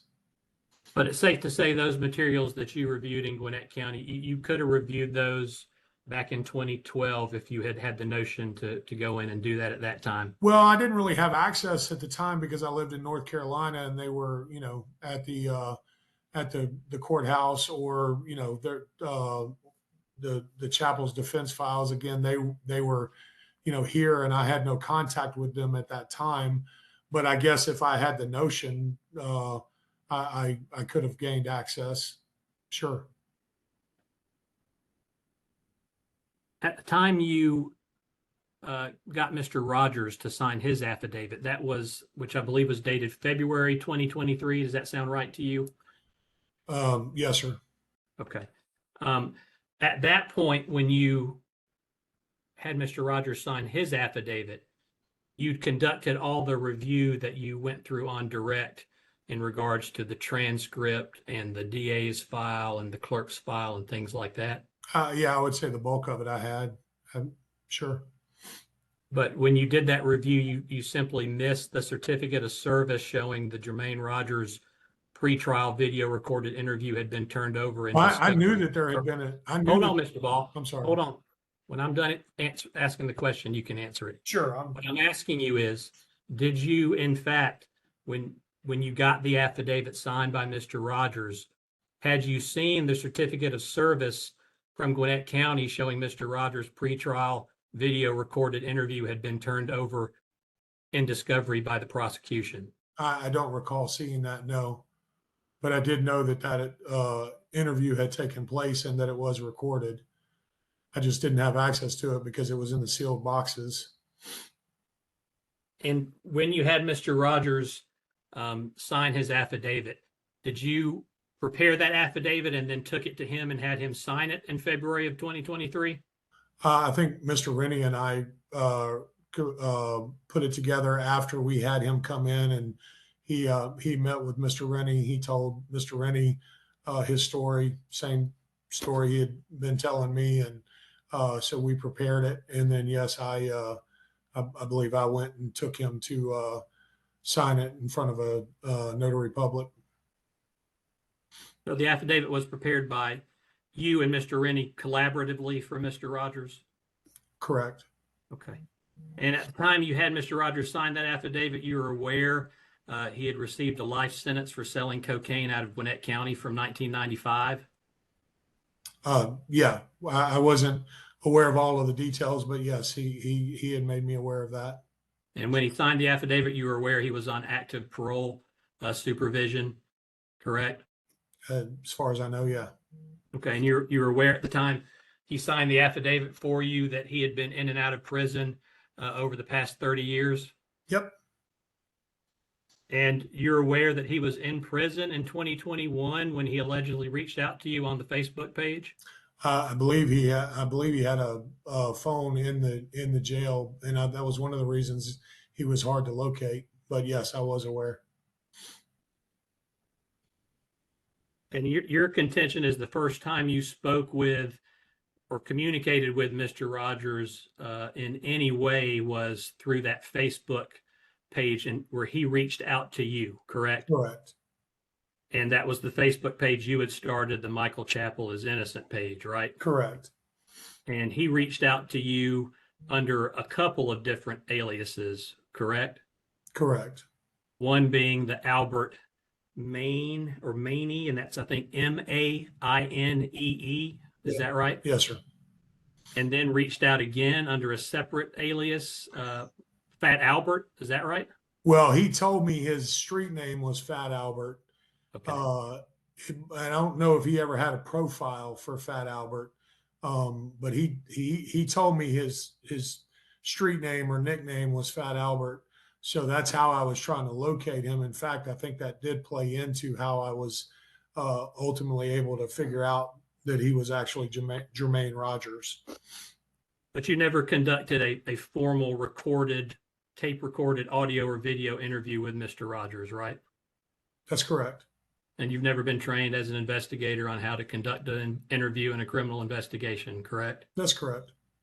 And at the time you had Mr. Rogers sign his affidavit, you didn't confront him with any prior inconsistent statements, such as his 1994 recorded interview, because you didn't know about it at that time. Is that Well, accurate? I did know about it. We did talk about it, and he had told me that he was coerced by the police to say, things on that recording that were not true. He essentially said that they had him replace J.P. Morgan with Michael Chappell because they wanted to point the finger at Michael Chappell, and I will readily admit that a lot of the things that he told me, I had to really kind of vet, and that's why I ultimately had him take a polygraph, and he passed a Your polygraph. Honor, I'm going to object. He has gone so far afield from my question, and we're certainly not talking about any inadmissible evidence that's not in the record. So I'd ask Mr. Ball to answer my questions and not go afield from them. Yeah, sustained. Oh, okay. Sorry. Mr. Ball, let me ask you this. You watched that 94 interview with Mr. Rogers that was video recorded, right? I have recently watched it. Yes. It's about 45, 50 minutes, something around that in duration. Yes, sir. And it's a completely different story than what Mr. Rogers says in his affidavit, correct? It's there. Yes or no? Yes or no? Well, I don't know that I would say completely, but it's a different story. Yes. It's a completely different story, correct? It's a completely different story because in his 94 interview, he says he saw Chappell involved with Miss Thompson. And then he goes into this litany of things and interactions with Chappell as this dirty cop, this drug dealing cop, right? Yes. Yes or no? Okay. And now in his affidavit, he's turned around and said Morgan was the one he saw, when in fact, in his original interview, he didn't witness the murder at all, correct? Yes He or no? didn't. He didn't talk about seeing the murder. He didn't say But that he was didn't. there in that interview because he requested to be interviewed by the Gwinnett County law enforcement officials in 1994 while Chappell's case was pending, correct? I'm not aware of his Okay. request or. But you've listened to it, and in no part of that interview is he threatened or coerced in any way, is he? Well, they talk about when we talked to you about this and when we talked about this offline, and I don't know that they recorded all of those other conversations, but they certainly had other confrontations with him prior to that video. So I don't know. I just know what he tells me that they said and did prior to that video. And at the end of the 94 interview, they asked him, is there anything else you want to tell us about dirty cops, anything? And he said, nope, I've told you everything, correct? Okay. And it's your understanding that that whole interview was for Mr. Rogers to try to tell them anything, any information he may have had in anticipation of trying to get a lesser sentence for that pending drug charge he had in Gwinnett County, correct?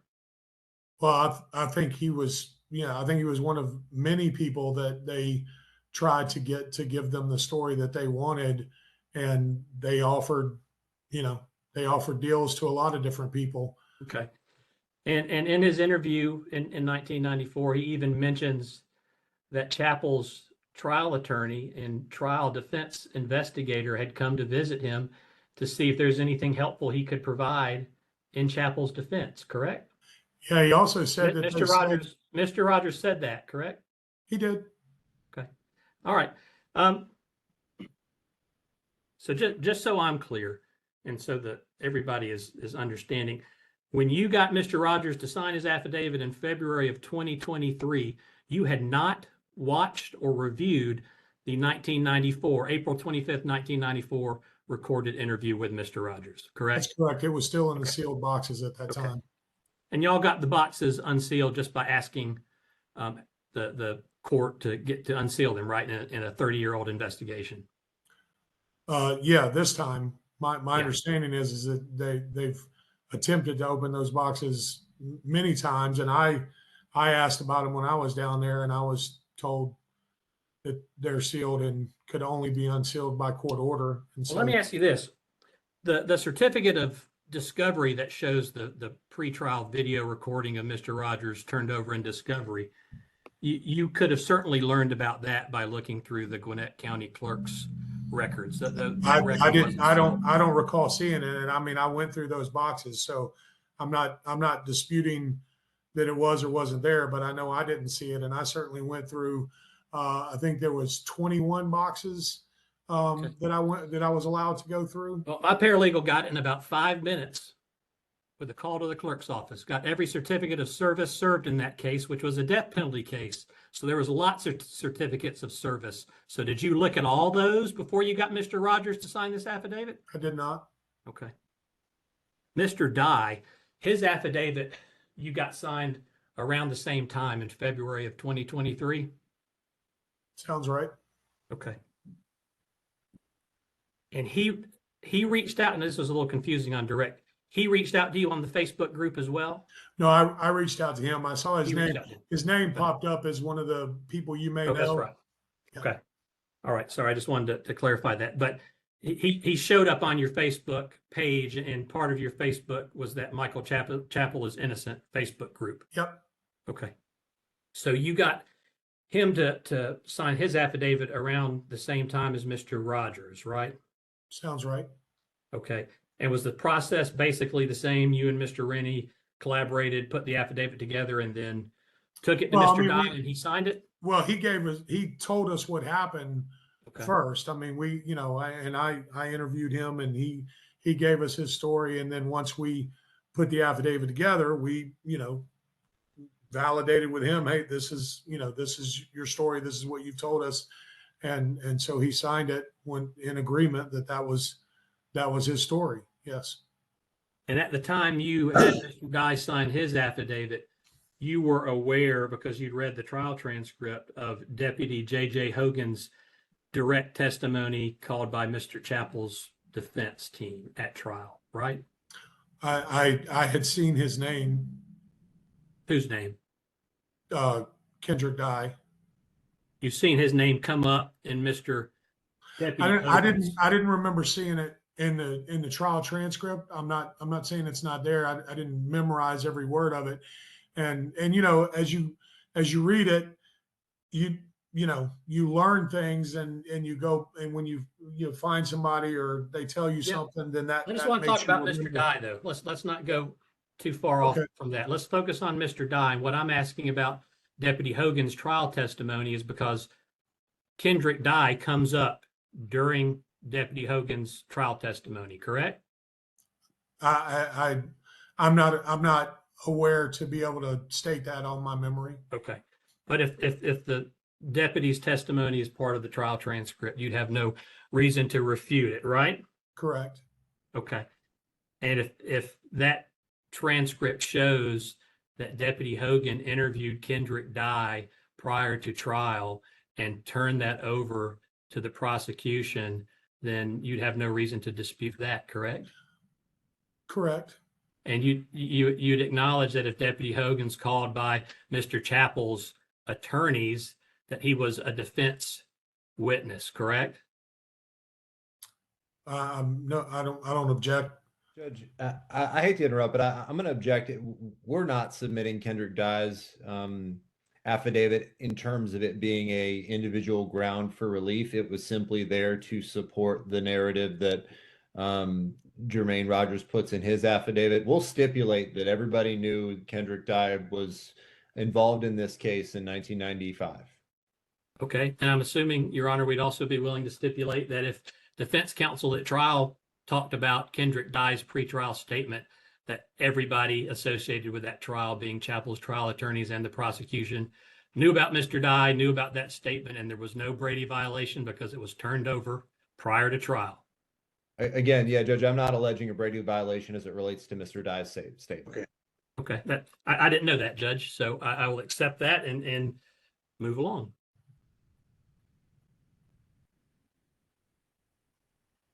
But you do acknowledge, Mr. Ball, and this is sort of the point I'm really trying to get at.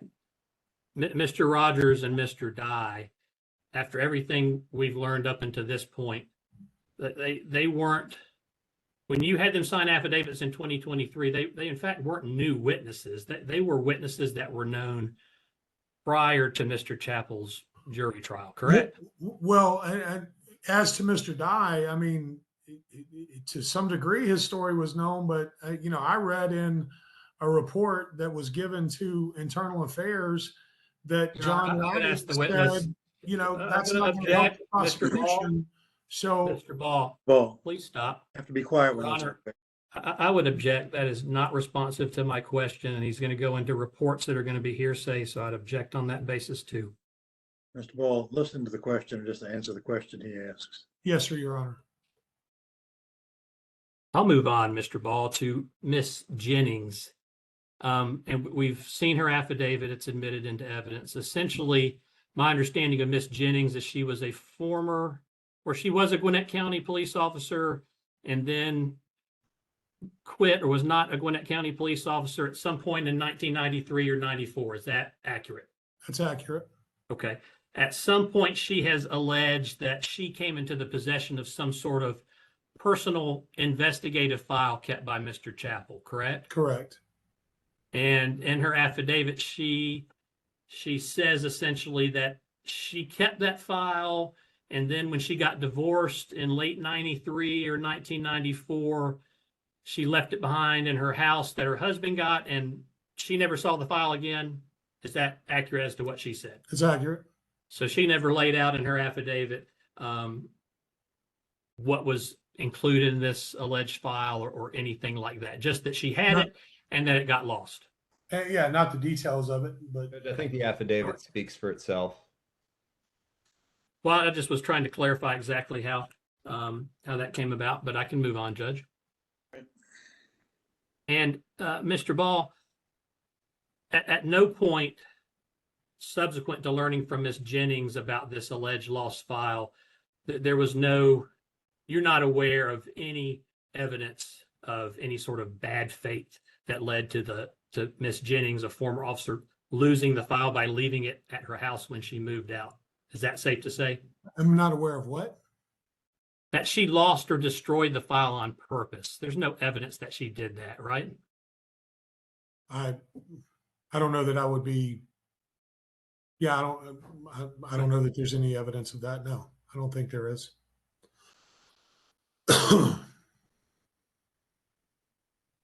Just a few more questions, and I want to ask you about something because it's a little interesting to me so you would admit that while serving as the quasi-investigator in Mr. Chappell's current post-conviction proceedings, you have continued to author books and do things of that nature beyond your role as a quasi-investigator. Is that accurate? Well, I haven't published another book, but I have been working on another book. Okay. What I'd like to ask you about is you're actually engaged in litigation with Mr. Chappell's son over the ability to profit off Mr. Chappell's name, image, and likeness. Is that correct?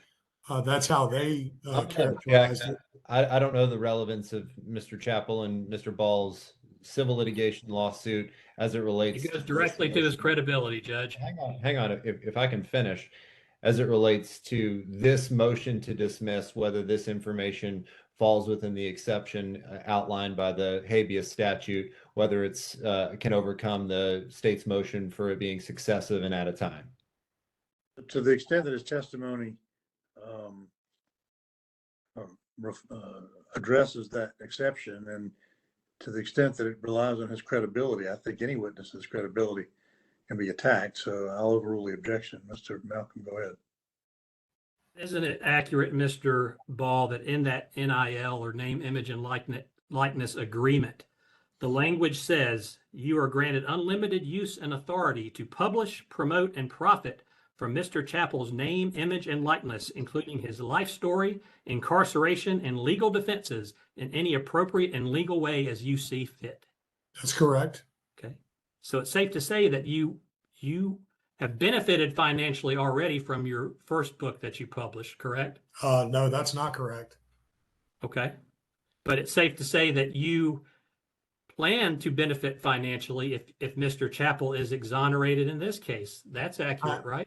It's the reason I started this process and the reason I wrote the book is because I believe Michael Chappell is innocent.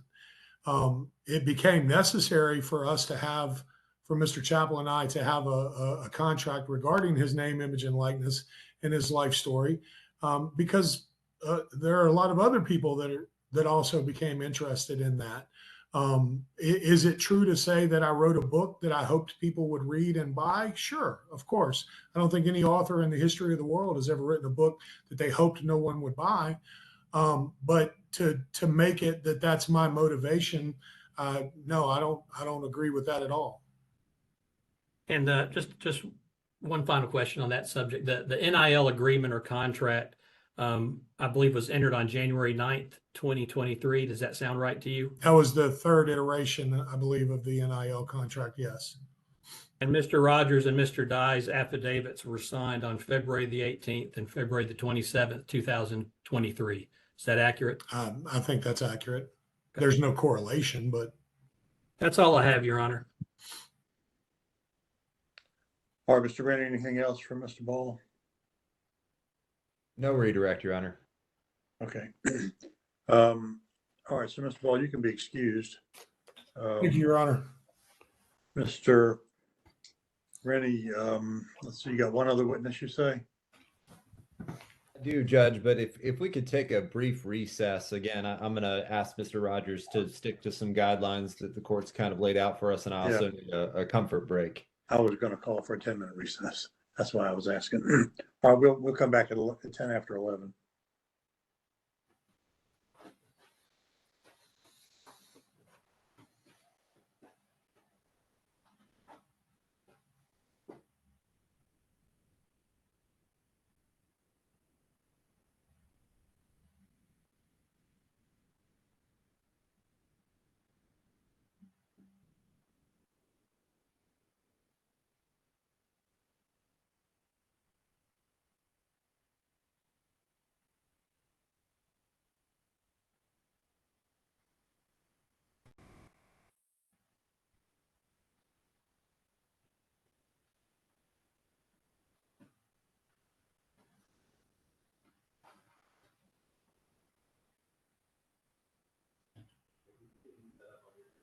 I've got to make a phone call. I've got a hearing that was canceled for this afternoon.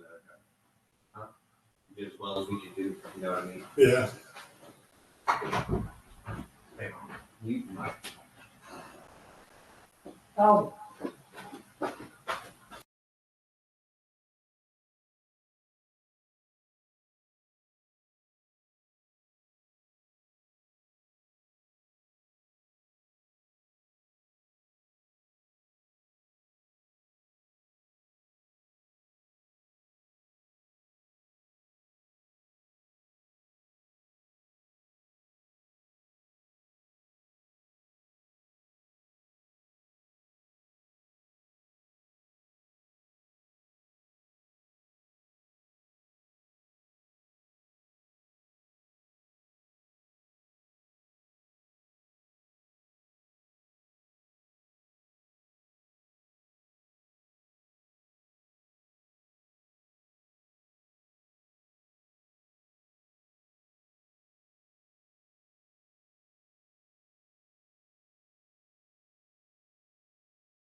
Okay, we ready to resume?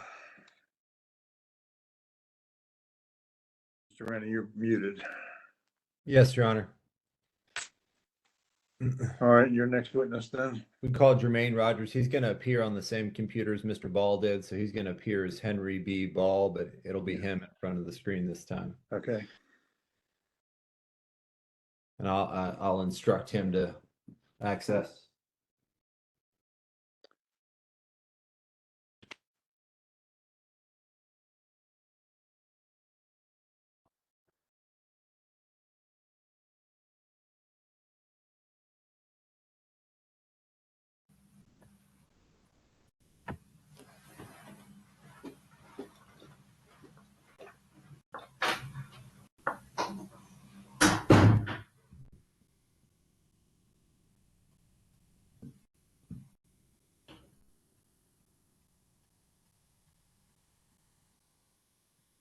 All right, Judge, I think we've got Mr. Rogers with us now. The petitioner we call Jermaine Rogers.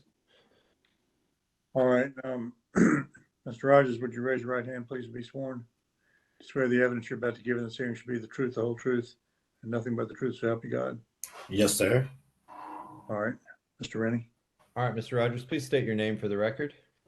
My name is Jermaine D. Rogers. And Mr. Rogers, I'm going to direct your attention to 1993, 1994 in Gwinnett County. What were you doing at that time?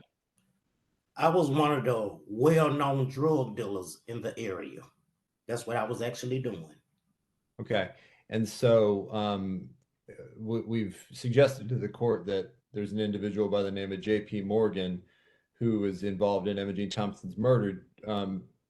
Let's start by just saying, what was your relationship in early 1993, 1992 with J.P. Morgan? JP was my boss and my friend. There has never been a day, 24 hours, 48 hours has passed that I did not see him. Okay, when you say your boss, what was the nature of that relationship? My boss, that's how I was supplying the streets. Supplying the streets with what? Cocaine. And was J.P. Morgan directly involved in the drug trade in Gwinnett County in 1993? I can actually say this. Me and him had a one-on-one hand relationship. What's that mean? We only deal personally. Okay, when you say you deal personally, are you talking about, what are you talking about? Dealing drugs. He bring me the drugs, I sell them, I pay him. Okay. Were you aware of the fact that he was a police officer? Yes, I did. Okay. And how did you know that he was a police officer? During that time, the streets of Beaufort, they always kept the same officers. Same time they get off, same time they get on. I knew what beat every officer was on. I knew when Mike came on. I knew when JP came on shift. I knew when every officer in this district, in the Northeast precinct, came on duty and what time they got off. Okay. And so as part of that, were you ever, or I'm just going to direct your attention to April the 15th, 1993. Were you in Gwinnett County on April 15th, 1993? Yes, sir, I was. Where were you? At the American Inn Hotel. That was my hotel. I ran that hotel. All movement through that hotel, I constructed and made it go. When you're talking about your movement, you weren't an employee of the American Inn, right? No. So what do you, when you say you ran that hotel, what are you referring to? That was the drug hub at the time. So are you telling us that the business transactions you were making as the person who ran the hotel was involved in the drug business? Is that what you're saying? Yes, sir. Okay. Did you see Emma Jean Thompson at the American Inn on April 15th, 1993? Yes, I did. Okay, tell us about that. What'd you see? Okay. Okay, as you know, I was the biggest drug dealer in this area. JP was my boss. All movement comes through JP Morgan, period. On this particular night, her son was a well-known drug user. He comes to this hotel on a regular basis to buy drugs. So I knew the son and the mother. So about 8:30-ish, something like that. She came to the hotel and checked in. And Mr. Rogers, when you say she, who are you referring to? Mrs. Thompson, Okay, and her son, what's his name? Mike. I call him Mike, but his real name is Michael. Okay, so you saw Imogene Thompson at the American Inn around 8:30. What happened next? Okay, we was all in our rooms. I can say it's like me and probably 5 more associates that's out there at that hotel. We all had rooms and everything. Okay, 2 Gwinnett County police cars pull up at the hotel. They get out. I picks up my phone immediately and calls someone at the hotel. Hey, you see these polices outside? Yes, I'm watching them. Me too. What they doing messing with this old lady? This old lady don't do nothing but go to work and go home. Okay, well, they went in this old lady room and they all exited. Both cars left the American Inn. Both cars. Remember when they first pulled up, I called someone. They left. Okay, one car pulled back up with 2 officers in it. The reason I know who these officers was because I have personal dealing with this officer on a daily basis. I know his face, I know his walk, I know his movement. And who was that? What officer was that? Mr. JP, the big boss, JP Morgan? the boss. Okay. If you hear me say the boss, that's who I'm referring to. And if I say the big boss or the PD boss, that's the bigger man that's over JP that was in the North Precinct. And since we know who JP Morgan is, if you would, Mr. Rogers, let's just use his name just to simplify things for the court and for the record, okay? Okay, no problem. So when the 2 officers come back up, you recognize somebody as JP Morgan. Is that right? Is that what you said? Yes, sir, I did. Okay, so what does JP Morgan do when he arrives at the American Inn? They gets out and go to her room. Her room meaning Miss Thompson's Miss room? Thompson's room. Okay, I'm gonna show you the second time when one car pulled up with 2 officers in it, JP and Brody, or whatever his name is. Yeah, They if you got don't out. know the name of the officer, that's okay. Just to say an officer that you don't know the name of, it's fine. Okay, they got out and went to Miss Thompson's room. Okay, they came back out Miss Thompson's room with Miss Thompson with them. But remember when that car first pulled up, I was on the phone calling this second person. Okay, well, I'm telling this second person, this old lady don't do nothing. Where is they taking this old lady? We know JP Morgan. We know he is crooked 100. He is crooked. So me, I'm the street guy. If something going on in my area, I'm gonna know it. For as officers or anything, you can't tell me about an officer because I will follow an officer. I follow officers as well. I'll get behind you and follow you just to see what you're doing because you are crooked. Okay, so after you see them walk out of the room, what happens next? It was raining. It wasn't a heavy rain. It was like a light rain that night. Let me see. Let me get it right. The guy on JP was holding the umbrella, and Bodie was sort of like help escorting her, and she had her purse up under her left arm. And they put her in the patrol car. What So seat of the patrol car did they put her in? The one JP Morgan was driving, Was she in the front seat or the back seat? they put her in the back seat. Okay. So after they put her in the back seat, what happens next? They drove off from the American Inn and went up. I told my girl, I said, where's they taking this old lady? They didn't handcuff her or nothing. They didn't handcuff her.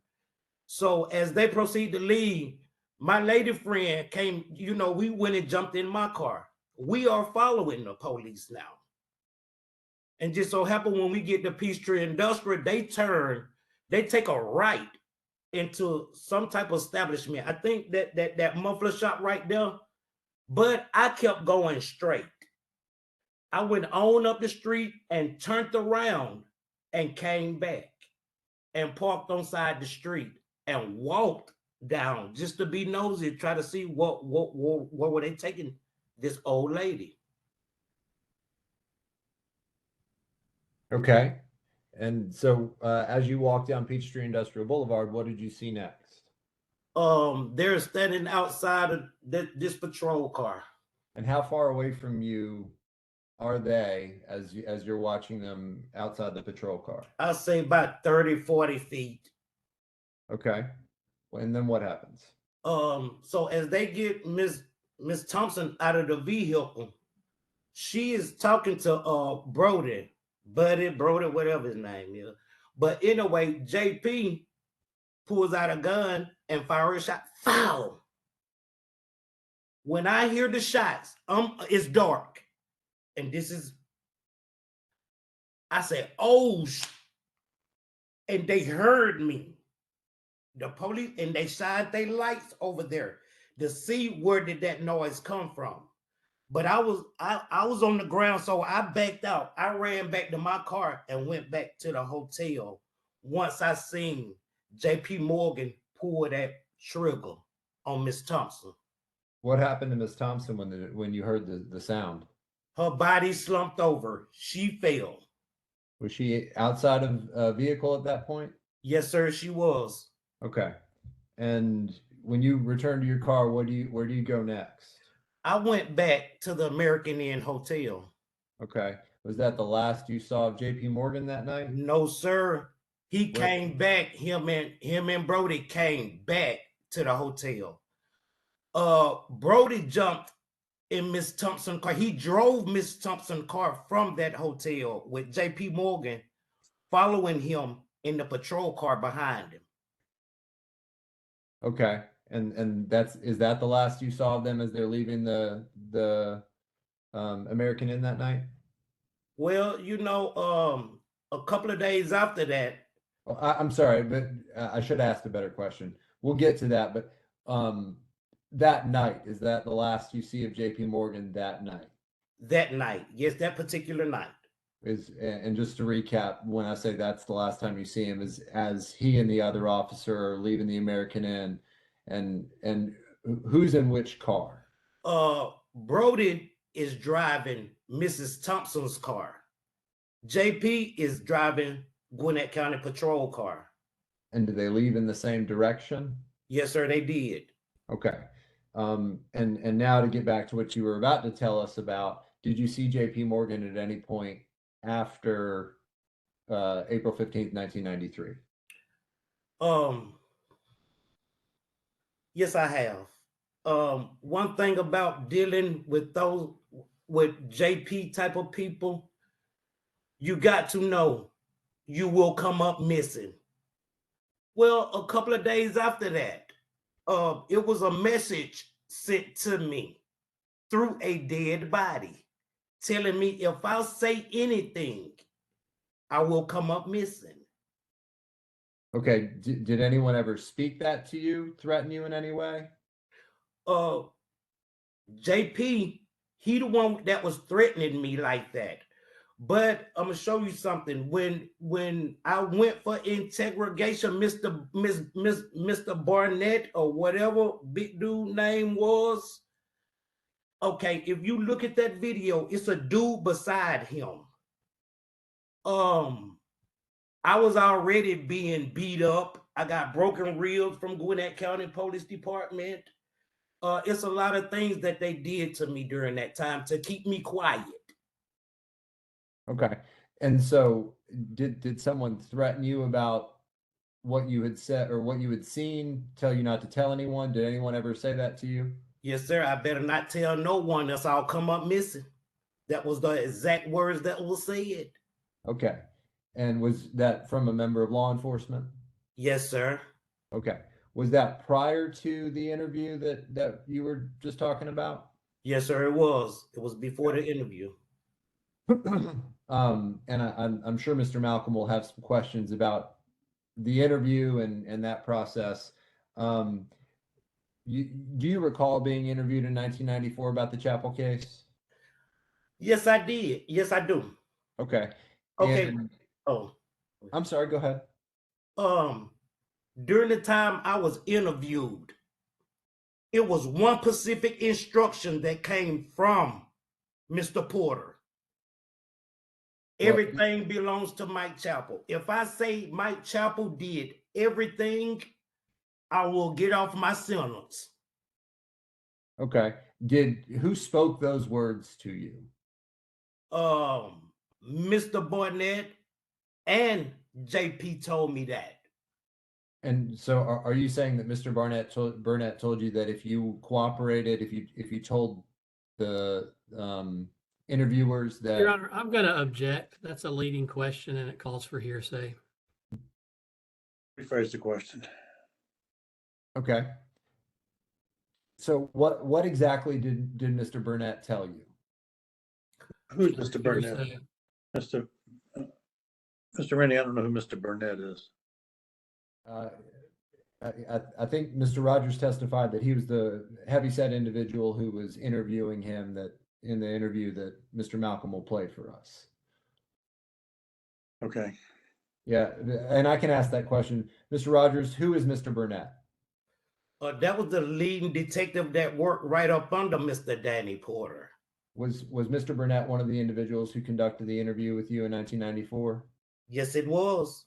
And have you seen a recording of that interview? Yes, I have. Okay. Is what you said during that interview true? No, sir, it is not. If it was true, sir, they would have brought me to the stand during that trial. They didn't want to risk me telling the truth on that stand. But they got them statement because they told me to say this. I was coerced to say everything I said in this video. And who were you coerced by? Mr. Burnett, Mr. Porter, JP, all of them. And how did All of them came to me and wanted me to say this particular person that didn't have nothing to do with it did it. But I seen who did it. Did you ever, before you spoke to Mr. Ball in the early 2020s, did you ever tell anyone the full true story? No, sir, I didn't, because they had already told me if I go to prison for life, my story will never ever get out. Did you tell Mike Chappell's defense attorney or investigator the story?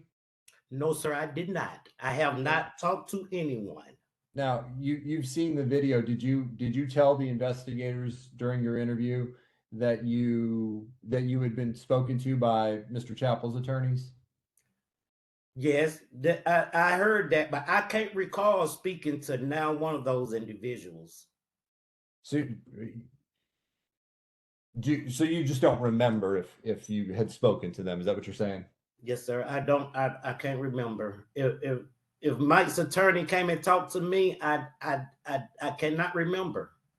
But I doubt it, because I would have remembered. I have a very good memory. But even if they had come to talk to you, would you have told them the story that you just told the court? Objection calls for speculation. I don't think I that's think the he case, can answer Judge. that question. No, I would not, because I was already instructed. I was already instructed. It was already beat into me, not told to me, beat into me to say everything that I said on that video about Mr. Chappell. Mr. Chappell did not do that.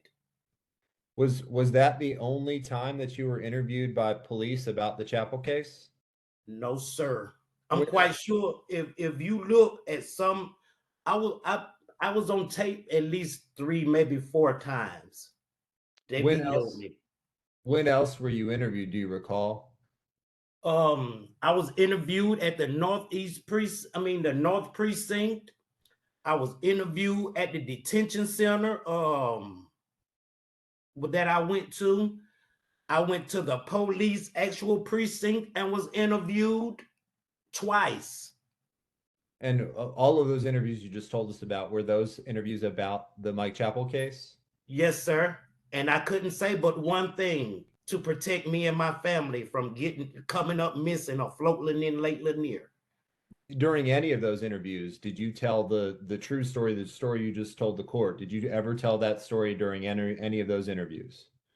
I was not allowed, sir. That's the reason I was not able to come to the stand. They didn't want to risk me telling the real truth of the story. They wanted what they coerced me to say. Did you have any dealings with JP Morgan after the murder of Emma Jean Thompson directly, I mean?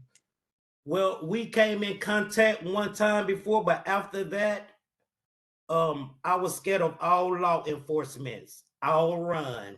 I had seen Gwinnett County killed, and I know that it could be me. Prior to witnessing Emma Jean Thompson's murder, had you ever seen anybody murdered before? No. And how old were you in 1993, in April of 1993? About 20, 21. Okay. Is what you've told this court true? Yes, sir. To make it, I used to always want to tell my story, but they sent me to prison for life so no one would hear my story. When I got out of prison, I was sent to take a polygraph test to see was I telling the God honest truth. Objection, Your Honor. Cannot go into that. That is inadmissible evidence. And no argument, Judge. Sustained. Yeah, sorry, Mr. Rogers. Please don't refer to any polygraph. It's not admissible for these proceedings. Now that said, how did these interviews with police come about? Did you request to speak to them, or did they request to speak to you? They requested to speak to me. Okay. They knew. Matter of fact, Mr. Barnett made a phone call one time to Mr. Porter or somebody asking them what are we going to do with him. Okay. Did you how is it that you reached out to Henry Ball in this case? I was just strolling through Facebook and I seen Mike's name. And I just punched on it and I was like, should I say something? So I said, hey, Mike, everything ain't so funny now, but hey, look, if you contact me, I might have some information to free you because I do got information. Had anybody promised you anything or offered you anything to do that? No, I did that on my own free will. I didn't know Mr. Ball. I didn't know nobody. I thought I was talking directly to to Big Mike. Did you have anything to gain from coming forward? Not one thing. Okay. But I just wanted them to know my truth, the real truth. Nothing further, Judge. Mr. Malcolm.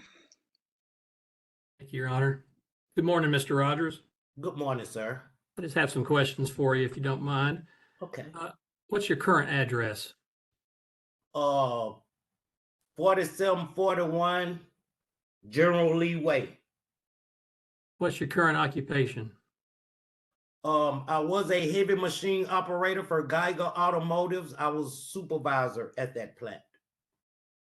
How long you been out of prison on your most recent release from violating your parole? I don't know the specific times and dates, sir. If I say that, I would be telling, I'll be telling a story. I don't know But the dates. you are currently on parole supervision, correct?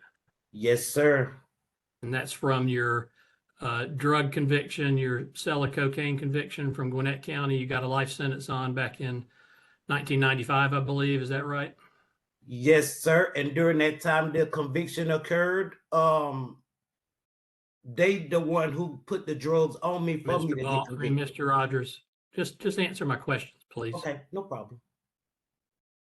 Judge, I You spoke, think Mr. Rogers has an opportunity to explain his answer. well, Judge, then I would object as that was a non-responsive answer to a very direct question.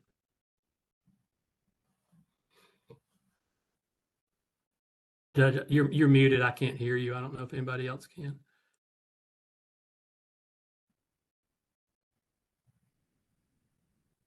Hang on for a second. We got you. I can hear you now.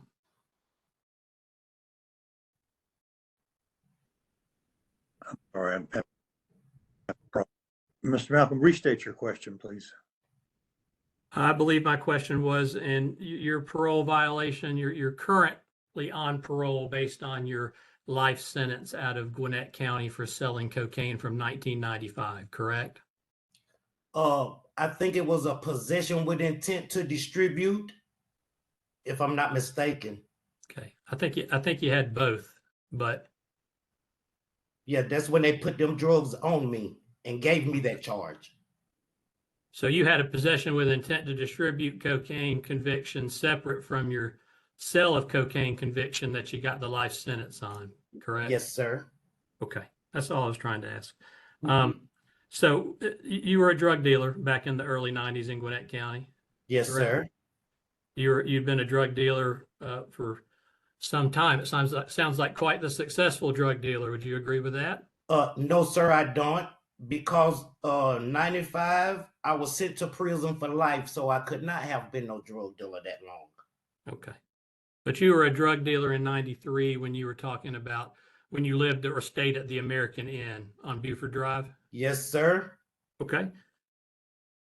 So safe to say you were dealing cocaine as well as using cocaine at that time? I never used cocaine in my life, sir.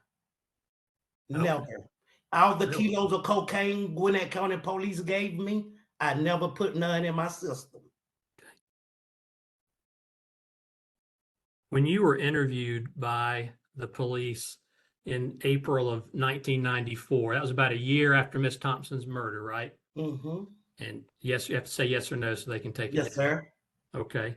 And you were interviewed while you were in jail there in Gwinnett County. Is that right as well? Yes, sir. In jail and out of jail. Okay. I'm talking about the video recorded interview from April 25th of 1994. Okay. I think I may have been in the North Precinct during that interview. Okay. In that interview, you had reached out to law enforcement to give them information that you said you had about Michael Chappell, correct? No, sir, I did not. Okay. They put drugs on me and made me say it to get out of this case. If you look at that video, sir, you will hear me say that they said that I'm supposed to get out. I don't supposed to go to jail. That was my promise that they gave me for saying that this man did it. So you're saying that the two law enforcement investigators who interviewed you in that April 94 interview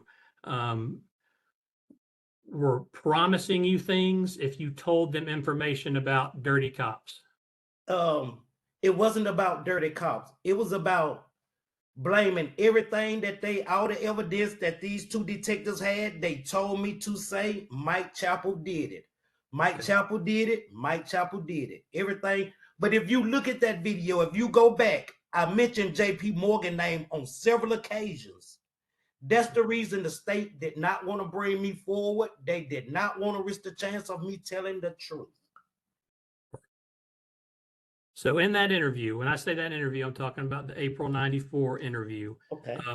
You told those investigators that you saw a lady, presumably Miss Thompson, come out of a motel room, and you told them that you saw Mike Chappell follow her and pull her over. Is that not what you told them at that time? That's what they told me to say at that time. Okay. I'm asking you a very direct question. I don't know the answer. You did in fact tell them on a video recorded interview that that's what you saw, correct? Yes or no? That's what they told me to say. And you said that Chappell had told you or threatened you that he would throw you in jail if you didn't buy drugs directly from him, correct? You said that. That was in the video. Yes. Okay. I was told to say that. Okay. You said multiple times in that same video that Mike Chappell would throw you in jail, that you were afraid of him. You remember that? To be honest, that's probably one of the only officers that worked that beat that I wouldn't be scared of, because all the rest of them was crooked. So when you're being interviewed by these detectives or investigators, Mr. Chappell was locked up awaiting his murder trial, correct? I imagine so. I can't recall. All right. You were locked up awaiting trial or disposition of your drug charges in Gwinnett County, correct? Incorrect. They let me go for my statement. I walked out the North Precinct back door at that time. I'm talking about you talking about the April 25th, 1994 interview? With Mr. Barnett? Yes, that was not in Gwinnett County Jail. That was at the North Precinct. I walked right out the North Precinct back door for my testimony that I didn't consent to it. They told me to do this, to walk out this back door. Right. And you told them in that interview in 1994, you in fact said that Michael Chappell's trial attorney and his investigator had just recently come to visit you. You told them that, correct? I guess so. If you say I had, I have. I can't recall Mike's attorneys ever coming to talk to me. But if that's what, I can't even say that, because y'all notes are wrong as well. But what isn't wrong is the video recording showing you talking to the two investigators, right? That's you on that recording. That's you talking, right? Yes, sir. That is me. Okay, thank you. Um, And at the end of that interview, Mr. Rogers, you sort of had told them a lot about Mr. Chappell, but you never told them that you actually witnessed the murder of Miss Thompson, correct? That is correct, because they didn't want me to say it. Them detectives did not want me to say anything. They wanted Mike to go down for it. Okay. And at the end of that interview, they, in fact, those investigators asked you, anything else you want to tell us? Anything else you want to bring up? And you said, nope, that was it. Does that sound right? That's all they wanted me to say.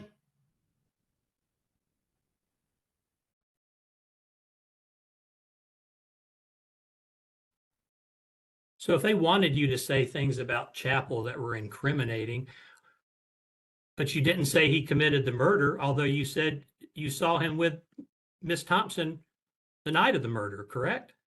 I didn't understand your question. Say it again. You said that they wanted you to tell them all this incriminating stuff about Mr. Chappell because you believe they were railroading him. That's what they wanted to hear. Yes. You had an outstanding sentence. So you told them a bunch of stuff about Mr. Chappell. You told them that Mr. Chappell was seen with, you saw him with Miss Thompson the night of the murder. You told them all those things, correct? During that time, I was forced to say that in order to be able to walk out that back door at that present time. They beat that into me to say that. That man did not touch that. That man did not. I witnessed J.P. Morgan myself with my own eyes. Okay. Killed this lady. Did you ever write anybody a letter or tell anybody anything anywhere close to what you conveyed in this affidavit in 2023? No, sir, I hadn't, because I was just freshly getting out of pre. I didn't know who to take it to.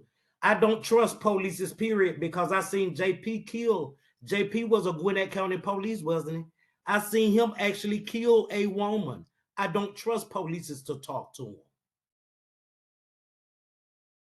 So you admit that, or you claim that what you say in the 94 interview was not the truth, and that what you said in your affidavit is the truth. Is that accurate? Yes, sir. My affidavit that I wrote till this day. And what I had to go do will show that I'm telling the truth. When you reached out to Mr. Ball on the Facebook group was called Michael Chappell is Innocent. Does that sound right? Yes, sir. I thought I was talking directly to Mike. And you were in prison at that time? No, I was not. You weren't in prison in 2021? No, sir. You sure about that? I'm almost positive. I maybe got out before then and went back off this violation. Okay. Well, if the Department of Corrections records show you were in prison in 2021, you'd have no real reason to dispute that, correct? No, I sure do not. So you have access to Facebook while you were in prison in 2021, if you were in prison? Say what now? You have access to the internet and Facebook while you were in prison in 2021? No, sir, I did not. Okay. So when you got out of prison the most recent time, which I believe was 2022, at some point after that, you met Mr. Ball in person. Is that right? No, sir, I did not meet him in person. The only way that I met Mr. Ball was through Mike Chappell Facebook page. Okay. So when's the first time you met Mr. Ball? When he went to asking me specific questions about the case, like Right. the questions that he was that he wanted to know, and I told him the God honest truth of what I knew about it. And is that when he brought you the affidavit to sign? No, sir, not at that present time. I think that I didn't sign the affidavit to after I took the polygraph. I mean, after I took that test. I'm sorry for using that word. I'm sorry. After I took the test.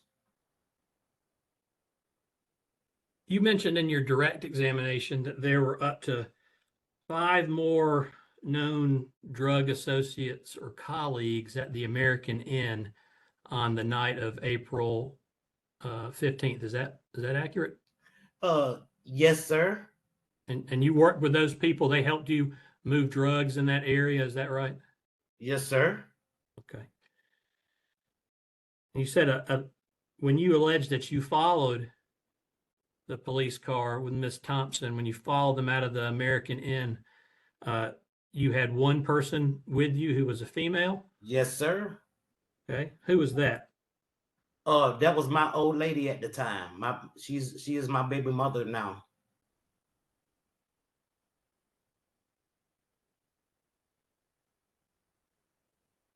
So you said that you followed them out of the American Inn. You followed a uniformed police officer out of the hotel. That's not the first time I have followed a car. Well, that's fine. I just want to know this time. Huh? This time you chose to follow them out of the American Inn parking lot. Yes, sir. If you have worked at that North Precinct before, I have followed you. Okay. So when you say that you followed them out of the hotel parking lot, Mm-hmm. you didn't want them to see you, right? So did you keep a safe distance behind them? Yes, sir. It was maybe we'll say 20 to 25, 30 car lengths behind them. Because when they went through the green light, I had to barely catch the yellow light turning red. It's like I ran that red light at that time. Just to stay behind this patrol car that I'm following. Were there cars between what you say who you were following and yourself? I was following Gwinnett County Police with Miss Thompson in the back seat. And it was dark out, correct? And it was dark. Yes, sir. Okay. And raining, slightly And raining, raining. not heavily raining. Okay. So you follow them, you say in your affidavit in here today, and then they pull into Gwinco Muffler and you keep going down Peachtree Industrial, Yes, correct? sir. Yes, sir. And Peachtree Industrial is a 4-lane road, is that right? Yes, sir. I would imagine.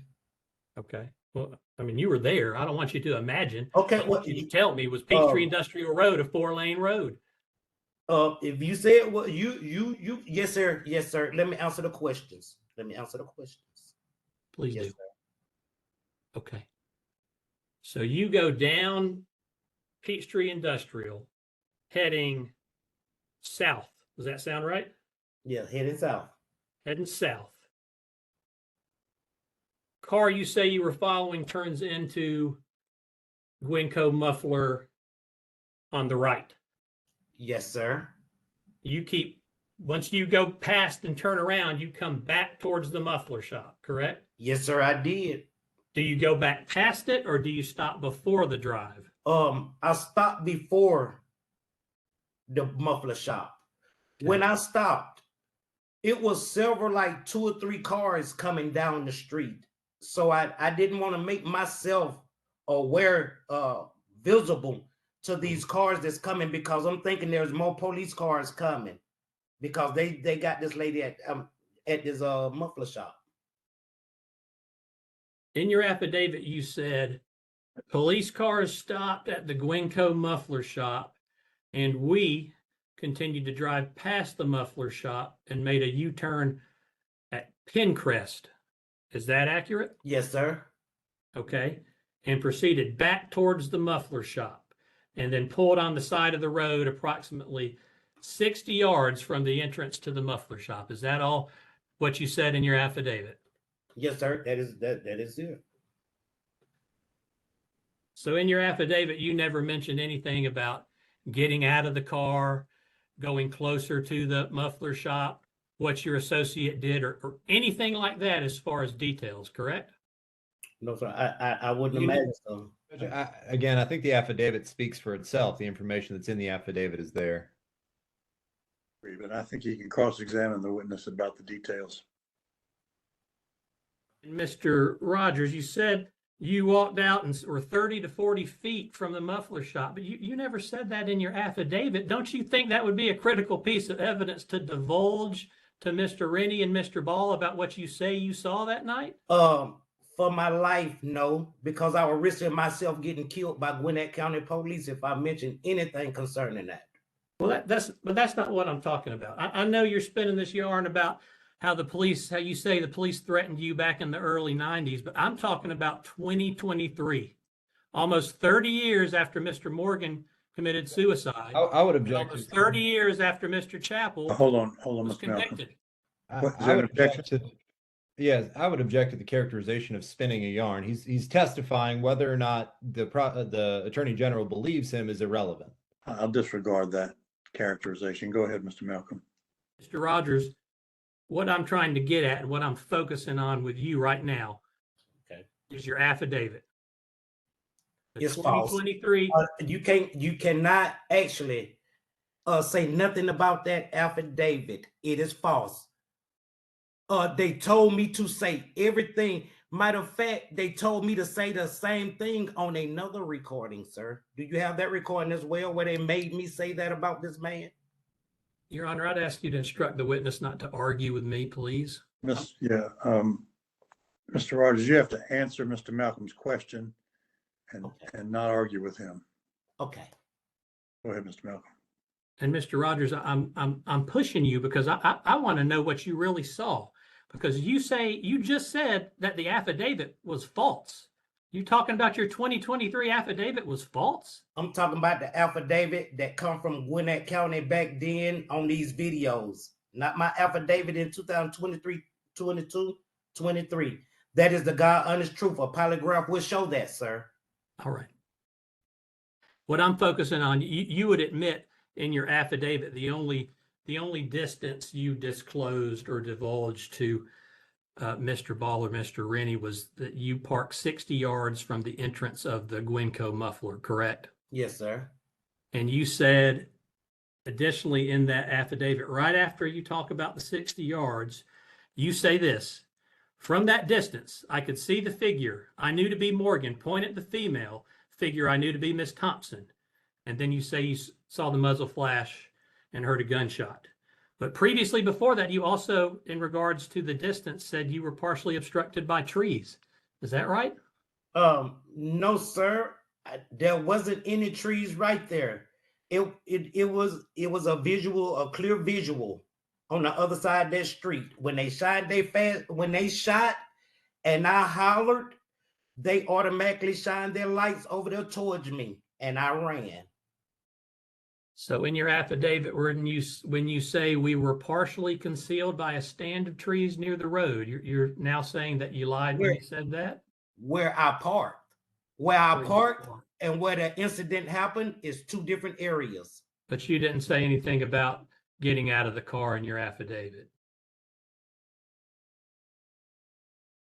If Yes Okay. or no, and then you can explain. I don't know. You don't. Can I say that? Could I tell you to check my affidavit? Because you, to me, I'm telling the truth about everything. Ain't nobody paying me nothing or none of this, sir. You're trying to discredit me, and I'm telling the truth about it. So I don't know. Okay. Well, for the record, this is petitioners one. Mr. Chappell's attorney today already admitted this affidavit. You see it on the screen, right? Uh-huh. And that's your, I'm going to scroll down. That's your signature, right? Uh-huh.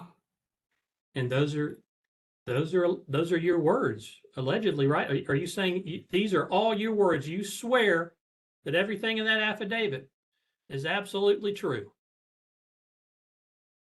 Those are true, actual factuals. Okay. Everything in that affidavit, sir.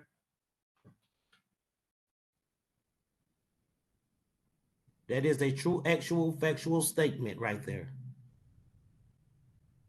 So after you say you saw the gun flash, you say that there were 3 people, you say in your affidavit, at Gwinco Muffler. Is that accurate? Yes, sir. JP Morgan, Buddy, Brody or Buddy, and Miss Thompson. Those were the 3 people. Okay. And you've never gone out to Gwinco Muffler and measured any distance or seen how far you actually were standing? No, sir, I have not. Ever since that murder, I have not did nothing. Nothing. I don't know no distance, no anything.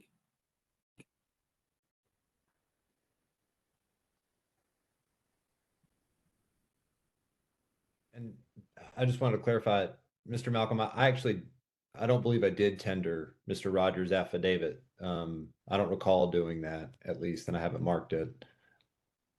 Oh, I'm sorry.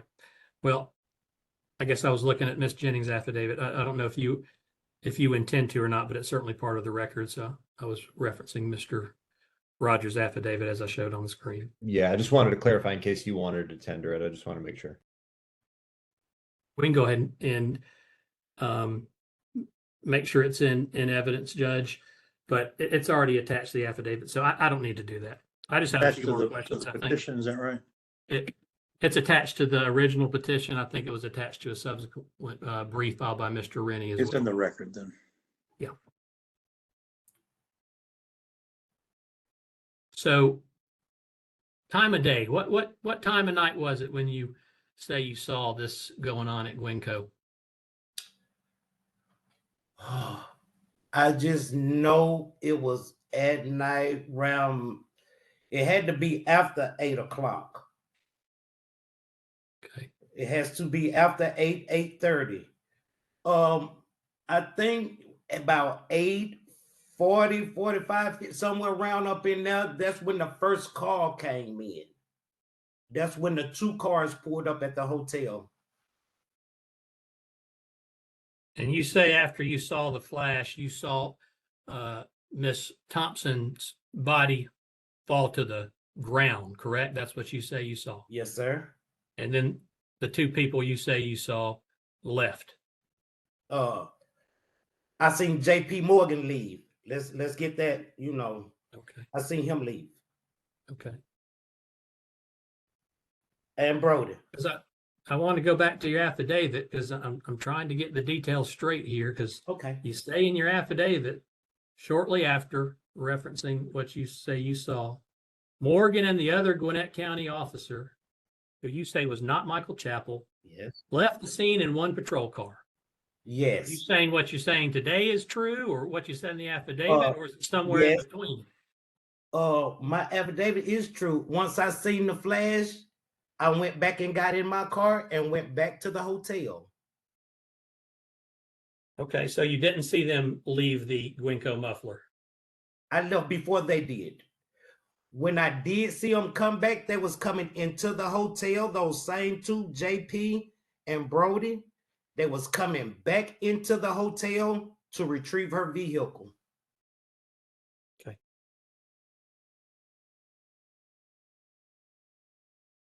Couple more questions here, Mr. Rogers, about your affidavit.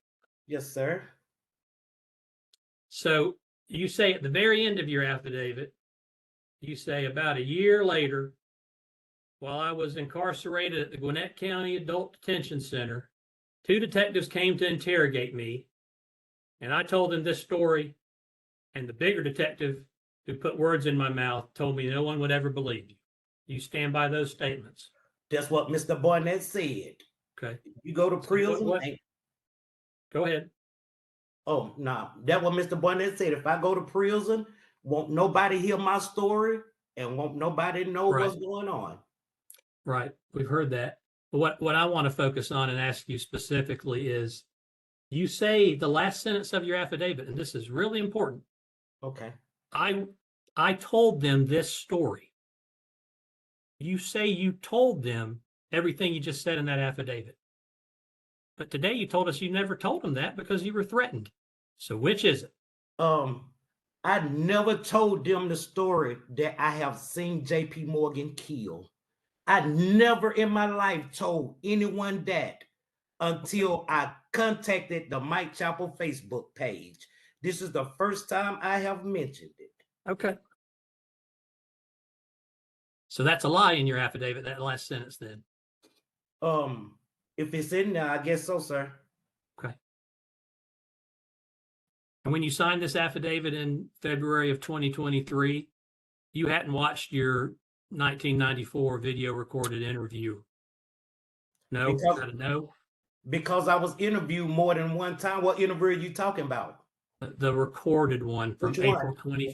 April 25th, 1994. Okay, I cannot too much recall that particular date because during that time I was interviewed more than 5 times. You got to give me more specific things about it. You know an individual named Kendrick Dye? Yes, sir, I do. Okay. Was he with you at the American Inn that night? No, he wasn't. But I'm gonna show you how things went. Objection, Your Honor. That's not responsive. It's not responsive. I don't have any more questions for Mr. Rogers. Mr. Rennie, any redirect? Just very briefly, Judge. I think there was some confusion, Mr. Rogers, about earlier you said everything in that affidavit was false. Were you referring to what you had said in the video that we've been discussing, the 1994 video? That's false because I blamed it on an innocent man that didn't have nothing to do with that murder. You didn't mean to say that when you made that statement that your affidavit, which Objection. He's leading his witness, Judge. I'm gonna let him ask the question. That I was trying to- affidavit is a Hang on. right hand truth. Hang on just a second, Mr. Rogers. Yeah, and Judge, I'm just trying to clarify. I understand. You can do it. What you didn't mean to do was say that this affidavit was entirely false. The affidavit you signed with me and Mr. Ball in No. 2023. Okay, thank you. Nothing further. That is 100% truth. My affidavit from 2022. All right, Mr. Malcolm, any other questions? Your Honor. All right, the witness can be excused then. Mr. Rennie, what else have you got? No further evidence, Judge. Okay. So, subject to documents, are you resting? Yes, that's it. Mr. Malcolm, how long is your evidence gonna take? Mr. Porter shouldn't take any longer than either of the other witnesses. Judge, it should be relatively quick, I would hope. All right. But Let's take a 5-minute break and we'll come back and try and Yes, wrap sir. it up before we, I'll Before lunch. contact him, make sure he's back on. Thank you. okay.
All right, are we ready?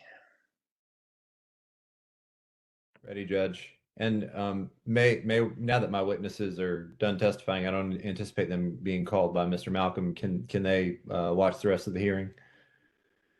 Any objection, Mr. Malcolm? No, Your Honor, they've been excused. Let me Yes, just, they can watch. let me just inform them of that, Judge. Okay. And Judge, I've communicated with Mr. Porter. He should be back in the room, I think. Can see his name. I can't see his face yet. Rachel, can you let him back in? Yes, sir. I got him out of the breakout session and he should be able to participate. He's He needs to muted. turn on his, can he turn on his Yeah. microphone? There he is. All right, so Mr. Malcolm, you call him Mr. Porter, is that right? That's correct, Your Honor. Mr. Porter, would you raise your right hand and be sworn, please? Swear the evidence you're about to give in this hearing should be the truth, the whole truth, and nothing but the truth to help you God. I do. All right, Mr. Malcolm. Thank you, Your Honor. Mr. Porter, if you state your full name for the record, please. My full name is Daniel J. Porter, but I go by Danny. And how are you currently employed, sir? I'm retired. And what was your former occupation? Until 2020, I was working in the Gwinnett County District Attorney's Office. I started in September of 1981. I was elected district attorney in 1992 and took office in 1993 and served until 2020 when I was defeated in the election. It's safe to say you've tried numerous felony and murder cases during your time as a prosecutor. Yes, I probably between 100, close to 100 murder cases alone. Were you the lead prosecutor in Mr. Chappell's case? Yes, I was. Was it tried as a death penalty case? Yes, we filed the notice to seek the death penalty based on certain aggravating circumstances, and we tried it under those circumstances. Okay. Have you reviewed any documents or any materials in preparation for your testimony today? Yes, I looked at the video of Jermaine Rogers' statement in 1994, and I watched the video and then I reviewed the transcript of it. There have been various other documents that you sent me, and then I went to the clerk's office and searched the files there to look for certificates of service, which I knew were in there. And so I found several certificates of service that were relevant to this case. And how did you first learn of Miss Thompson's death? To answer your question completely, I've got to go back just a minute, because in 1985, Tom Lawler was elected as district attorney. He was a former police officer, and he directed that the district attorney's office was going to respond to every homicide. And I was one of the senior people. The chief assistant didn't like to do it. He basically said, we're lawyers, not cops. And so it was me and another senior assistant that would respond. So on that day, I was headed into work 8:30 or so, and I got a call. The call went out over the Northside Precinct radio channel, and I went to the DA channel and told them I would respond to that, since it was only a few miles away from where I lived. Okay. So you responded on April 16th to Gwinco Muffler. Right. As a matter of fact, I was one of the first people to respond. When I got there, there were some uniform officers putting up crime scene tape. There was the marshal from Sugar Hill was off, parked on the side of the road, and there were the three civilians that had been in the muffler shop. One of them, the manager, had actually discovered Miss Thompson's body. And do you remember where her body was when it was discovered? It was in the front driver's seat of the car. I got there before the medical examiner, and they had not processed or removed anything from the car. So she was sitting in the driver's seat, and she was slumped to the right. And the window of her car was partially down. there was a flat tire on one of the front tires. I think it was the left, but I don't remember. And she was in the car. Her face was covered with blood. The dash was covered with blood. It was evident she had been shot in the car. Do you remember where the car was in the Gwinnetco Muffler sort of area there? Off of Peachtree Industrial Boulevard, you pull into a driveway that goes up a hill, and the Gwenco is at the top. The parking lot for the Gwenco is at the top of the hill, so it was about halfway up the hill on the right side of the driveway. Do you have any idea how far from the road the car might have been when her body was discovered? I don't know, 30 or 40 feet would be my guess. I know it was measured by the crime scene techs, but I don't recall the measurement. Was it there in the main driveway, or was it further back by the garage area of the muffler shop? It was about halfway up the driveway. It wasn't up by the muffler shop. It wasn't parked next to the muffler shop. And do you recall where she had been shot? Yeah, she was shot twice behind the left, above and behind the left ear. Both of the bullets exited one. One came out her eye, and the other came out somewhere on the right side of her forehead. Her glasses were laying on the middle console of the car. One of them was broken. One of the lenses was broken, and later projectiles were found in the passenger side of the car. I think one was under the seat and one was just in the carpet there. Was law enforcement ever able to establish a timeline of when Miss Thompson was murdered on the night of April 15th? At the time, once the investigation was complete, the closest we were able to get in both investigating the case and doing the road checks for people who were driving by that night, and the evidence regarding Chapel, we were able to establish that it was sometime between 9:30 at night and 10 o'clock at night, because Chapel at about 10:07 was across town at a call on Arden Drive.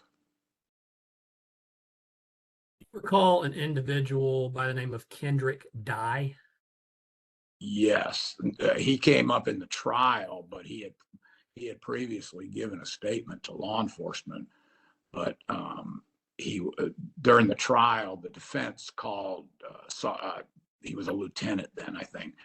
Lieutenant J.J. Hogan from the sheriff's department, and Dye had approached him at the jail and wanted to give a statement. So at the direction of his bosses, Hogan interviewed him, and Dye gave a statement regarding that he had been at his girlfriend's house and was coming home. He lived in Beaufort and was coming home, and pulled into or saw in the driveway of the Gwenco, he saw a car and then a white Lexus or Acura pulled out of the driveway and drove away. And at that time, his statement said that it was a white male, but with gray hair, but he didn't know who it was. Do you recall if he gave any sort of time of when he says he saw that around Gwenco Muffler? It was 11 to 11:30 on the 15th at night. I'm sorry. Okay. So Mr. Dye's pretrial statement, did you turn that over to Chapel's trial attorneys in discovery prior to trial? We did, but they called him as a witness during the actual trial. Okay. Well, they actually called Hogan to talk about the statement, and then I cross-examined Hogan. Dye never actually testified, I don't think. Okay. But Dye was in fact on not only the state's trial witness list, but was he also on a preliminary hearing witness list? Yeah, I knew this was going to be a death penalty case almost from the beginning. And after Chappell was arrested, he had a preliminary hearing because he couldn't bond. Well, there was no bond set. And so we had a preliminary hearing. Mr. Britt was his counsel at that time. And I provided Mr. Britt with a preliminary witness list that included Dye's name. I think it was witness 38, and I got that from reviewing the certificate of service that I found in the clerk's office. So that would have been at the preliminary hearing, which I assume would have been very close after Mr. Chappell's arrest. Does that sound accurate? Yeah, within 10 days or so. As far as you know, did Kendrick Dye ever state to anyone that he witnessed Miss Thompson's murder? Not that I'm aware of. And have you had a chance to review an affidavit allegedly provided by Mr. Kendrick Dye in these habeas proceedings? Yes, I have. Give me 1 second, Your Honor. I'm going to put Mr. Dye's affidavit on the screen. That's been previously admitted, I believe, as petitioners too.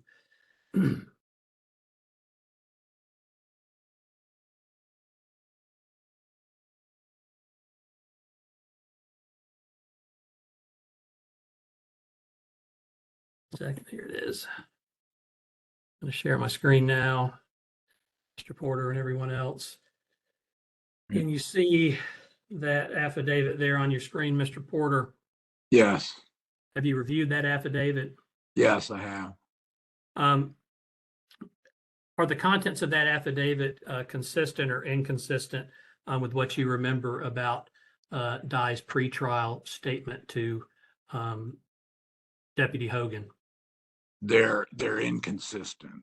How so? Well, in two significant ways that I can point out is that in paragraph 3, he said that he was going northbound on Peachtree Industrial, which is across 4 lanes, and that was about 9:30 to 9:55, when in his previous statement he had said it was 11 to 11:30.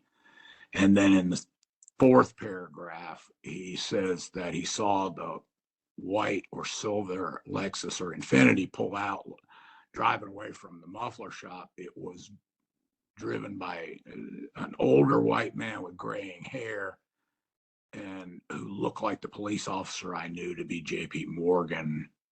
And then he went on to say that Morgan was the street boss.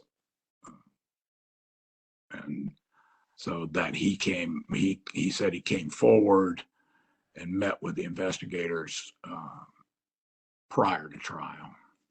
Okay. So how is the time difference there, the 9:30 to 9:55 that Mr. Dye states in his affidavit versus the 11 or after 11 from his pretrial statement? How is that significant to the murder investigation? Well, if it was 9 to 9:55, it would put him somewhere around the time that we proved to the jury that the murder occurred, whereas at 11 or 11:30, we didn't call him because he was outside originally he couldn't identify the driver, and he was there at 11 or 11:30, which was outside the timeline that we were proving. So neither you on behalf of the prosecution or Mr. Chappell's trial team called Mr. Dye as a witness at trial? Correct. Okay.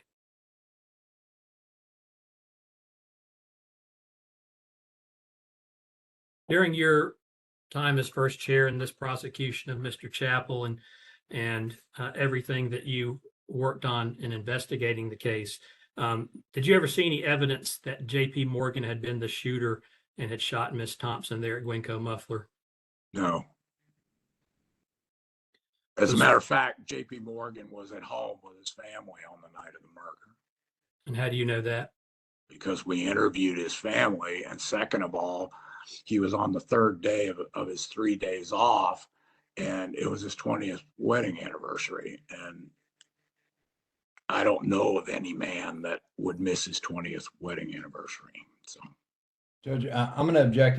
That may be hearsay. He said we interviewed, if Mr. Porter directly interviewed someone and they told him that.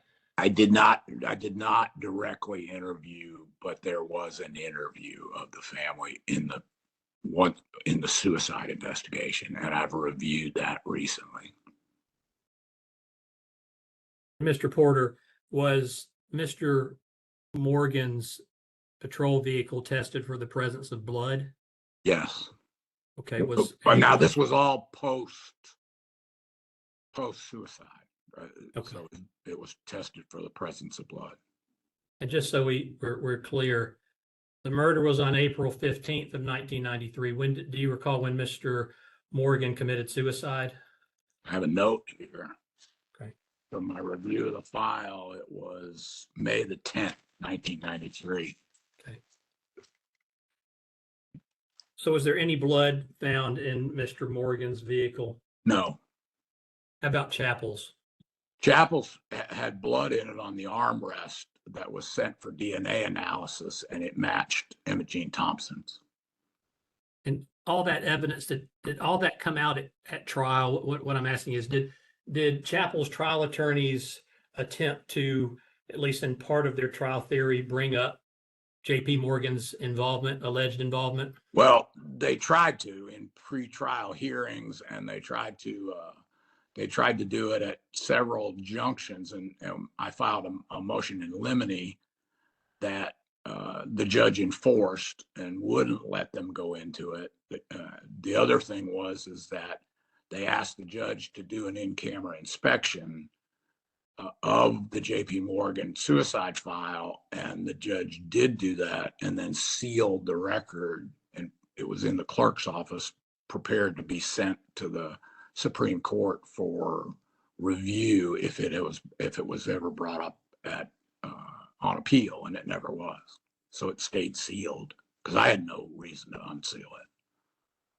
So the sealed boxes, which we've heard some testimony about, the trial judge. Mr. Malcolm, your volume dropped way down. Okay. I just want to make sure the court reporter was able to hear you. Can you hear me better now, Judge? Yes, and Jessica, can you hear him okay? Did you get that? All right, I think we're okay. Go ahead, Mr. Malcolm. Okay. Referring to those sealed documents, what were those? Were those documents related to another investigation into law enforcement, or was that somehow related to Chappell's murder investigation as well? Well, the only relationship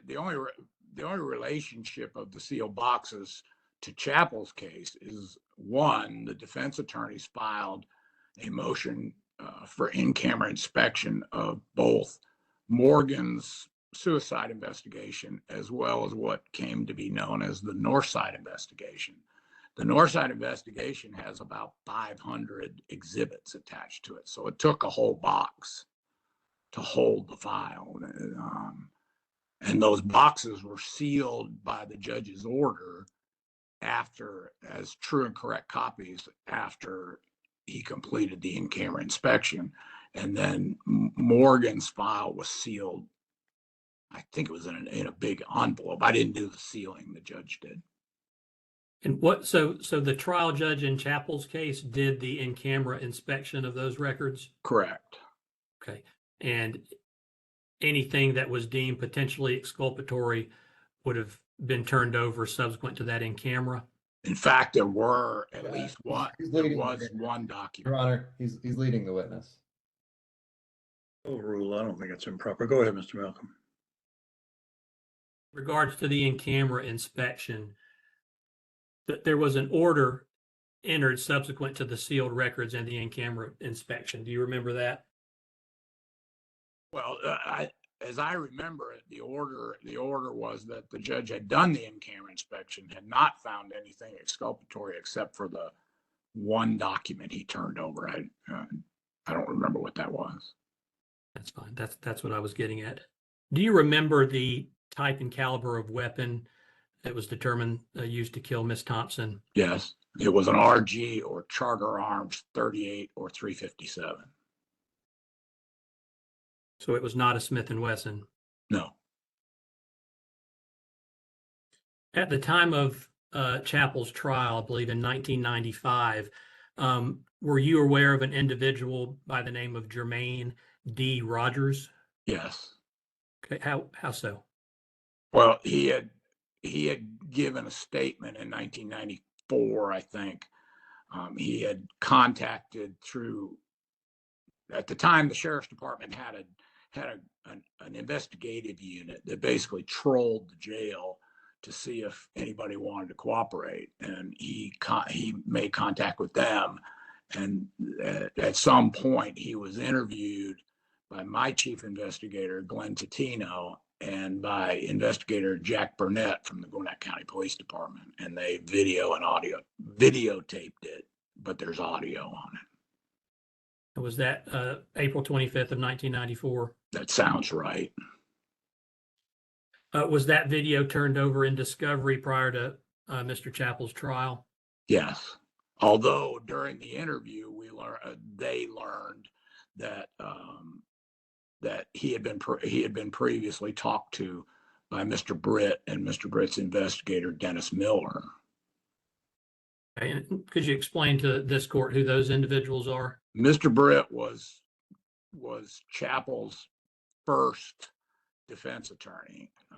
He was retained, and Dennis Miller is an investigator, a private investigator that he uses. He likes him. He thinks he's thorough. He uses him all the time. Did you call Mr. Rogers as a witness at Mr. Chappell's trial? No. Why not? Well, in the 1994 statement, he said that the last thing he saw, first of all, he said that the lady, he called her the lady, had been taken out of her room by Chappell and Morgan, and that she'd been put in Chappell's car. And at the time, he was afraid of Chappell, so he didn't want to be involved, so he didn't do anything. And the next thing he knew, Chappell came back with a person who named Zell, and who worked at an auto parts store, and Zell drove what turned out to be the victim's car, and they drove off, and that's the last he saw. So he in his original statement, he did not identify Emmett Jean Thompson as the old lady. In fact, he described her in a way that I'm not sure, looking at her, you would agree with that description. And in that recorded April 25th, 94 interview, did Mr. Rogers ever indicate that he witnessed the actual murder of Miss Thompson or anyone else? No, he said that the last thing he saw was her in the back of Chappell's car, and they drove out of the American Inn. At any point of your involvement in Mr. Chappell's prosecution, did you withhold or suppress any statements to his trial defense team? No, in fact, discovery was an ongoing process. I had to, when I started in the 1980s, I had to retry 2 death penalty cases from a previous district attorney, and all of them were Brady violations. And I thought to myself, this is stupid. We're not going to get another Brady violation. So my policy from the very beginning was we would hand over everything. We wouldn't mess with, is this exculpatory? Is this not exculpatory? We just gave them everything. So Mr. Moore, who ended up as lead counsel at the trial, and Elizabeth Vila Rogan, who was co-counsel, they came to the police department at least 3 times to look at physical evidence, and they probably came to my office. And what we would do is just have an investigator sit with them, and they could go through the boxes to make sure they had everything. Okay. And do you recall a dispatch call, a recording of a dispatch call from April 15th, the night of the murder at 9:56, Chappell being dispatched to Arden Drive? Yes. Okay. Was that recording turned over in discovery as well? Yes. Okay. Early in the discovery, and there was a certificate of service that was filed. Were you ever aware of a personal investigative file allegedly kept by Mr. Chappell about other Gwinnett officers? He talked about it both in his testimony and he talked about it. It was brought up.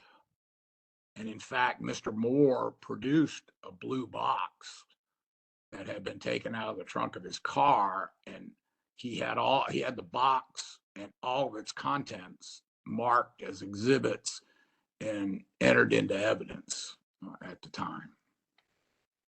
Are you talking about the trial or some sort of pretrial hearing? At the trial.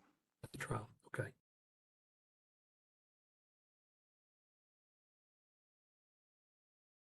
Did you ever see the contents of any alleged personal file Mr. Chappell kept? No, I never saw it. And I asked him where it was when he was on the stand, and his answer was basically, you know. And Okay. So have you reviewed or seen an affidavit from Nicole Jennings as part of the documents you reviewed in this case? yes, Okay. Did that name ring a bell before looking at that affidavit? her maiden name did. Okay. I knew she was the Gwinnett County Police was in a hiring problem, and they set up a system where they hired certified officers and put them through a shortened academy. That's where Morgan came from. That's where, and I think she came in that group because she had previously worked in Atlanta. So I remember her from teaching at the academy. Do you have any personal knowledge or any reason to believe that the contents of any alleged personal file kept by Chappell were somehow purposefully or intentionally destroyed by law enforcement or your office? No, I'm not even, I've never been satisfied that they even exist. Okay. Do you recall the name Margie Wheeler? Yes. And But it came up in a different investigation, not the Chappell investigation. could you briefly explain that, because her name has been brought up through an affidavit? Miss Wheeler either manages or owns or works at the American Inn, which is a motel in Beaufort, Georgia. And about 8 months after the trial had been concluded, she called police, and there was a Smith & Wesson revolver that her employees had found out near a dumpster.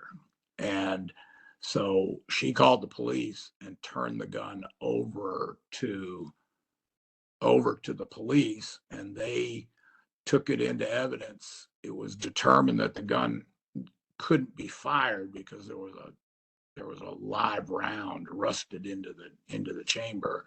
And so at the direction of the head of the firearms department, the gun was destroyed. Did you call Miss Wheeler as a witness at trial? No, I didn't have any knowledge of her. Okay. Has it ever come to your knowledge whether she was actually working at the American Inn on the night of Miss Thompson's murder? Only through the filing of the affidavit that you sent to me from the defendant. Okay. And you're referring to Miss Wheeler's, what purports to be Miss Wheeler's affidavit? Yes. Okay.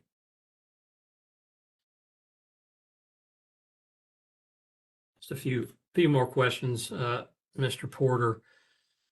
The 1994 interview of Mr. Rogers, do you know who those two investigators were conducting that interview? Yes, it was Jack Burnett from the Gwinnett County Police Department and Glenn Tatino, Teatino,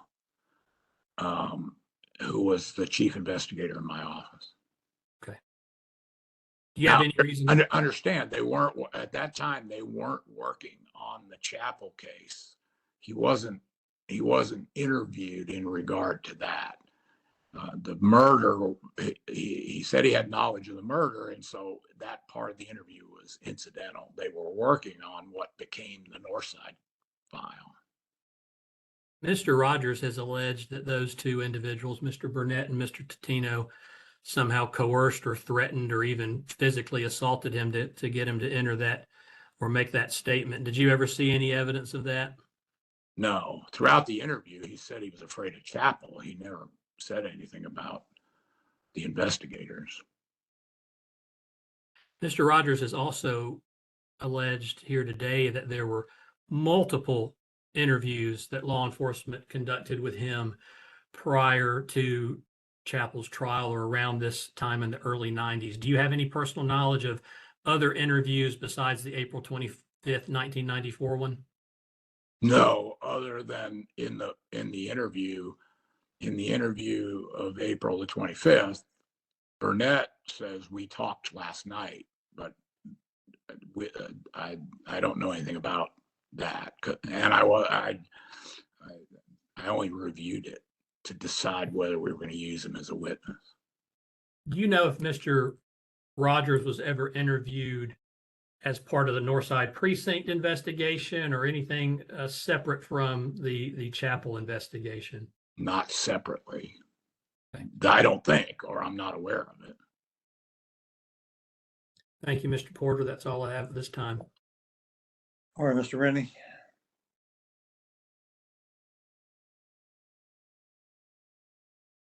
I can't hear him, I'm Judge. sorry, I can't hear you, Mr. Rennie. Technology. I'm sorry, the mute got me again. Mr. Porter, I'm going to ask you some questions on behalf of Mr. Chapel. You couldn't hear my introduction. My name is Billy Rennie.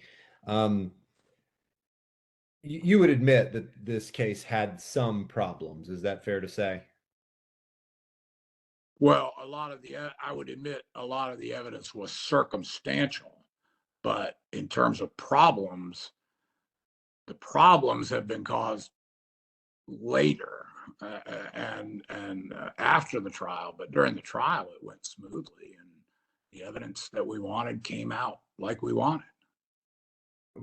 For example, then, you would admit that there was a problem reconciling the vehicle that the witnesses, the motorists that drove by Winco that night, the vehicle that they described was white with a yellow stripe, which was the old boxy style Gwinnett County police car. Is that right? The rounded one. No, I think you're right. The boxy one was the old car and the rounded cars were the new cars. And it had this distinct, the old car had that distinct yellow stripe down the side. Yes, and the new cars were more muted. It was still there, but it was predominantly a blue stripe down the side of the new Right. cars, right? Right. And Mr. Chapel, Unit 197 was his vehicle. Is that right? I'm going to have to take your word for that. I don't know about 197, but he was driving a police vehicle. And we can agree that it was one of those rounded Crown Victorias that had the blue stripe. I believe so, yes. And I think you've done interviews, in the past about this case. Is that right? Yes. And that's been a problem that you've said the jury had to reconcile. Those were words you've used before about these types of issues. Is that right? Well, there were differing descriptions of the vehicle. There were differing descriptions of whether the blue light was on or if it was off. There were differing descriptions from the witnesses. So what we did is we basically put all of them up and let the jury decide it. So I didn't think of it as a problem. We put all the evidence out there in front of them. But you would agree that none of the witnesses described the vehicle the police vehicle they saw at Glencoe that night as the newer style with the blue stripe. Not a single witness said newer style with the blue stripe, correct? I can't remember. I thought there were, but I don't know. Okay. There was also this issue with regard to the vehicle. The witnesses saw two witnesses saw with a dome light on. Is that right?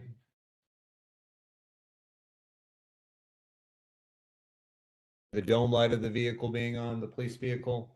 It was Dr. Bruce. Dr. Brucey said that. Do you recall that? No, I don't. I'm sorry. Okay. And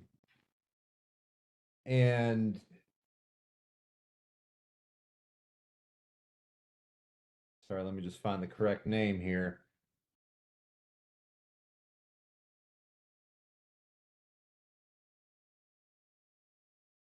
Stacy Turner reported that she saw the dome light on. Is that right?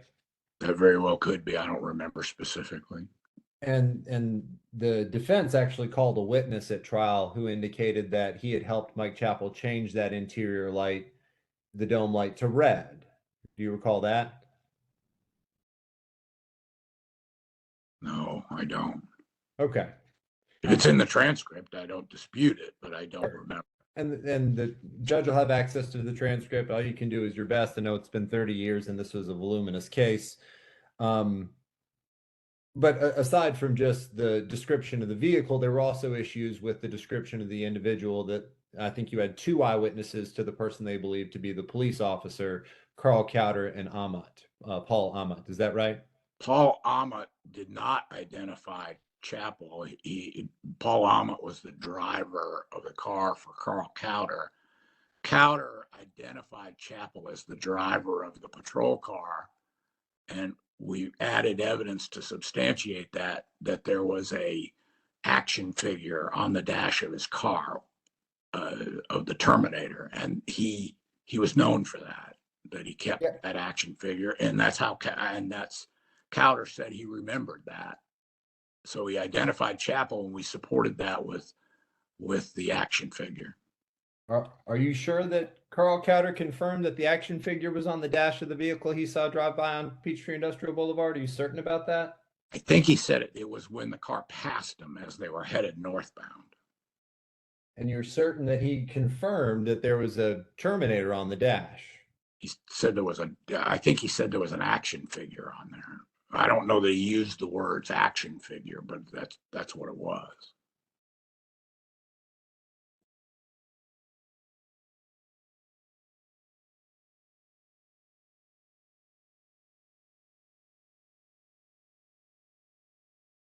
I'm just going to try to get us to the point where I'm talking about so I can refresh your recollection. Okay.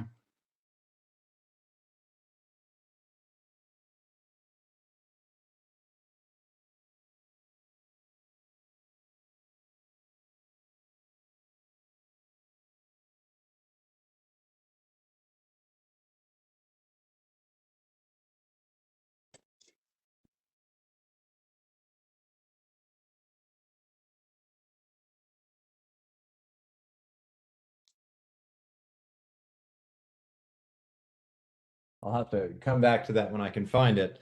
But Amat, though he wasn't able to identify in the lineup, he did give a description of the person he saw outside the patrol vehicle in Gwynco Muffler. Is that right? Yes, I think he did. And he described that individual as 5'11" and my build. Is that right? I believe so, yes. And how big a guy was Paul Amat? Do you remember? It's hard for me to tell. I'm only 5'6", so everybody's a big person to me. So I would say he was probably close to 6 feet tall, maybe weighed 180 pounds, just from my memory. Your Honor, I have an objection. Are these things that are from the trial transcript that Mr. Rennie's asking Mr. Porter about?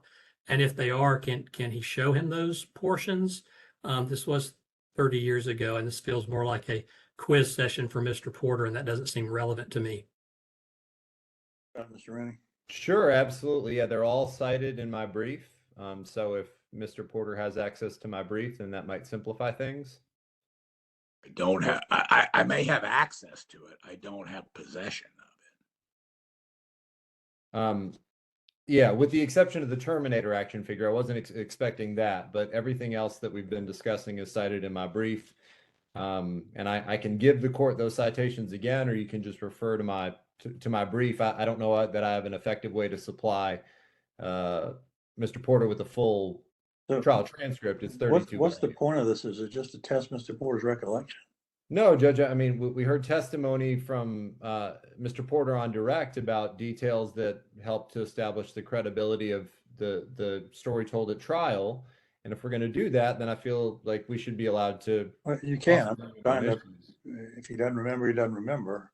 Sure. And Judge, my objection is also relevance because I believe my direct examination of Mr. Porter was in regards to these alleged new witnesses, Dye, Rogers, Wheeler, and how that relates into the evidence, not a recollection of what happened or didn't happen at the trial. But Mr.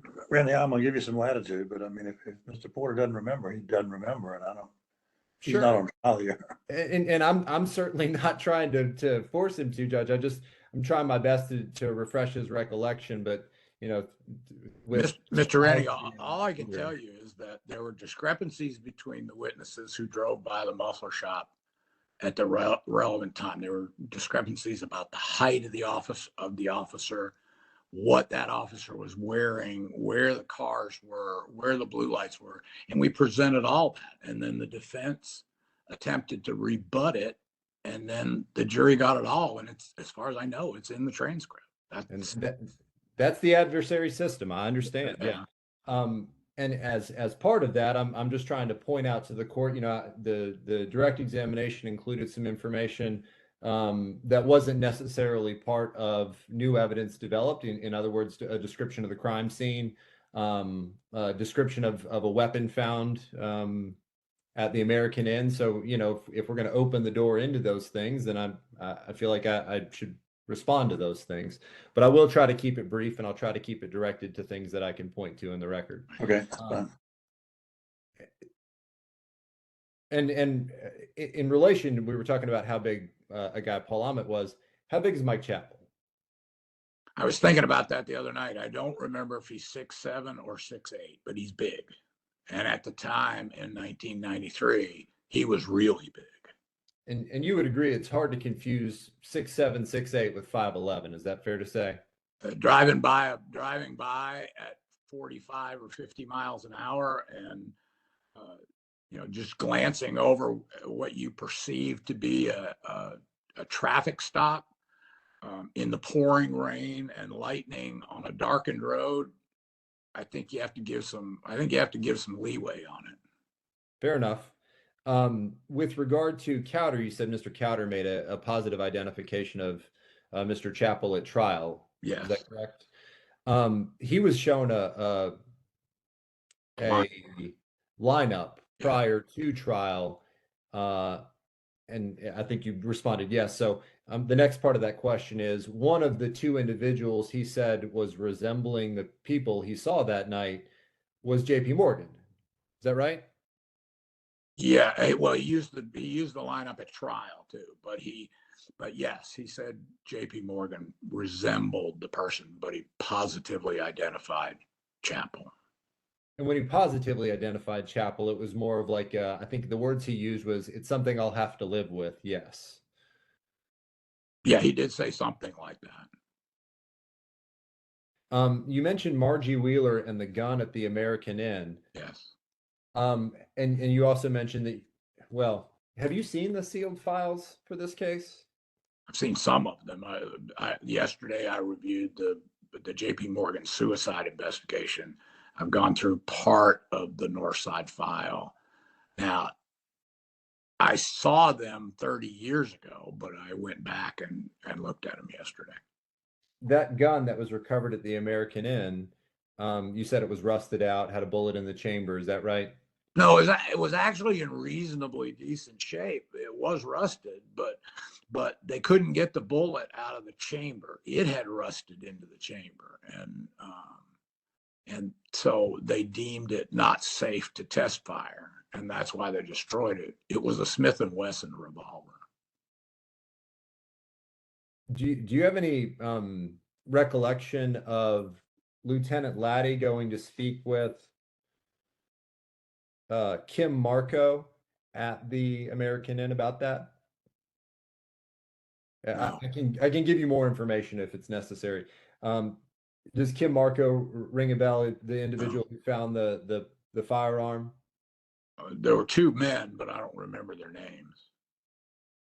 Do you have any explanation as to why the officers that responded to the American Inn would have stood outside the motel conversing for approximately 15 minutes and then taken the gun out of the trunk, thoroughly cleaned it with a towel, and replaced it in the trunk? The officer who actually did it, and I've spoken to him, said he didn't do that. Is there any reason that this witness would have said that he did? Were you able to? It was covered with mud, so he may not want to. He may not want to have gotten the mud all over his.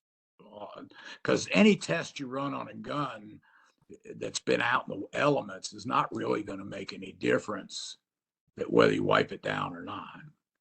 And it was 8 months after the trial, which would have made it almost 3 years after the murder. You do recall this, the wiping of the gun, is that right? Yeah. So, and your explanation is it was to get mud off? Yeah, that's what Officer Plunkett told me. Do you think that that's, you said you've taught at police academies. Do you think that that's a good way to handle evidence? Well, it's a way, and I don't think it affects the testing that would have been relevant to that gun, because the inference was that it was somehow involved in Imogene Thompson's murder. The fact that it was a Smith & Wesson prima facie ruled it out, but to be thorough, they may have wanted to test fire it, and wiping it down didn't make any difference. So remind the court, what were the types of weapons you were looking for? 38 caliber what? It was an RG or Charter Arms 38 or 357. The reason for that is in some 357s you can fire 38 caliber bullets. They're the same size, they're just different lengths. So any 357 will fire a 38 cartridge. I'm sorry. Were any of the guns that were tested, your expert's name is, let me start all over. Your expert's name is Kelly Fight, is that right? Yes. Were any of the firearms that Kelly Fight tested anything other than Charter Arms or RG-38s? Not in relation to this case. I think there were, I don't know whether there were other guns tested. Yeah, I'm speaking specifically to in relation to this case. Right. Well, he conclusively said what type of weapon it was. So your prima facie case of how you separate what might be relevant and what isn't is look at the make of the gun. For instance, if it had been an RG-22 that was recovered, it probably wouldn't have been tested. And you mentioned with regard to Chappell's files, we were talking about the affidavit of Nicole Jennings on direct. You mentioned with regard to Chappell's files that Mr. Chappell testified to their existence, but you never found any of that to be true, or you never were able to corroborate it, I guess. Is that fair to say? That would be fair to say, that we were never able to corroborate it. And overall in his testimony, he seemed like he was refusing to answer, because I asked him, well, what was in him? And he said, his answer was basically, and I didn't pursue that. But Lieutenant Klein did, in fact, have some evidence that he'd taken out of Mr. Chappell's car and testified at trial that it was lost due to human error. Is that fair to say? I've seen that said, but I don't recall it and when it happened, when that testimony took place. At the trial, does that ring a bell? No, I don't recall that testimony. Okay, I can. Again, I'll defer if it's in the transcript. Sure, and it's cited in my record. I don't need to try to make you a liar here. I understand it's 30 years ago and having a hard time remembering some of these things. But if Lieutenant Klein said that would have tended to corroborate it then, right? If some of the materials that were in Chappell's car went missing, those could have very well have been the very same documents Ms. Jennings was referring to. I'm going to have to give you the famous lawyer's answer. It depends. What's it depend on? Well, it depends on what was in there in the first place, and nobody has ever identified what these records were, who he was investigating. He told a story on the witness stand that that he had gone into a warehouse or a building illegally and saw, a bunch of cocaine piled up. And the next day when he came with a search warrant, it had all been moved. So he knew that there were snitches in the police department. If We Nicole couldn't corroborate any of that. if Nicole Jennings put in her affidavit that the black bag was full of Officer Chappell's investigative materials, including ... Chappell's investigation of corruption within GCPD, you wouldn't have a way to refute that. No, I haven't interviewed Nicole Jennings. So if she said that she had those materials, you wouldn't have any reason to disbelieve her. Well, I'm not saying that. Okay, what reason do you have to It seems like you've got an employee who believes that she was wrongly fired. It seems like the more rational reaction to finding a bunch of stuff that would be detrimental to the department you just got fired from would be to try and publicize it, or to make sure you got it to Chappell's defense, because it was around the time where Chappell had been arrested. The case was moving forward, and if she had wanted to torpedo the trial, and these records did in fact exist, it seems to me that the logical thing would be not to stick them up into your attic and forget about them, but to give them to Mr. Britt or Mr. Moore. One of the other problems that I think you've discussed in the past is the purse, right? The purse is Emma Jean Thompson's purse is found in 1997. Is that right? I think it was 97, yes. And during trial, you would argue that the purse was logically the only reasonable vehicle to transfer the blood from Emma Jean Thompson's car to Mike Chappell's car. There was a void. There was a blood void on her chest. It was a. What is that? What do you mean by a blood void? What does that mean? Well, Judge, when you're analyzing blood spatter analysis, if I was holding a notebook in front of my chest and got shot in the head, the blood would not go under the notebook. Oh, okay. So if the notebook was moved, there would be a void. There'd be no blood spatter behind where the notebook was. The notebook would have the blood spatter on it, and that's what we found. We found when we examined her body and her clothing. And when the blood was found in 1997, it was tested for the presence of blood. Is that right? No, it was tested. It was tested a few days after her arrest, after Chappell's arrest. I'm sorry, the purse. Oh, yes, it was tested. And it came back negative for any presence of blood. Yes. With regard to the blood void, then where does that leave us? How do we explain a lack of blood in the vehicle? Your Honor, I'm going to object to that question. I think this purse issue was previously brought up in the extraordinary motion for new trial. So I'm not sure how something that's already been adjudicated is relevant at all to these habeas proceedings, especially in context of the motion to dismiss. Randy, you want to respond? Just very briefly, Judge. We've gotten into the crime scene a little bit. The purse having been mentioned both by Mr. Rogers in his testimony, and seems to have been a major part of the case. In fact, that's what they're looking for. What Michael Thompson's looking for when he arrives on the crime scene. And the purse was allegedly the container where the $7,000 was. It ends up somewhere else. And again, we're not alleging this as a new ground for reversal of Mike Chappell's conviction, but we're just trying to look at the crime scene as a whole. There's some other blood information that I think is relevant to proving out Jermaine Rogers' story that we're trying to get to through the questioning about the blood. All right, I'll allow the question if you can answer it, Mr. Porter. How can I explain the lack of blood in Chappell's patrol car?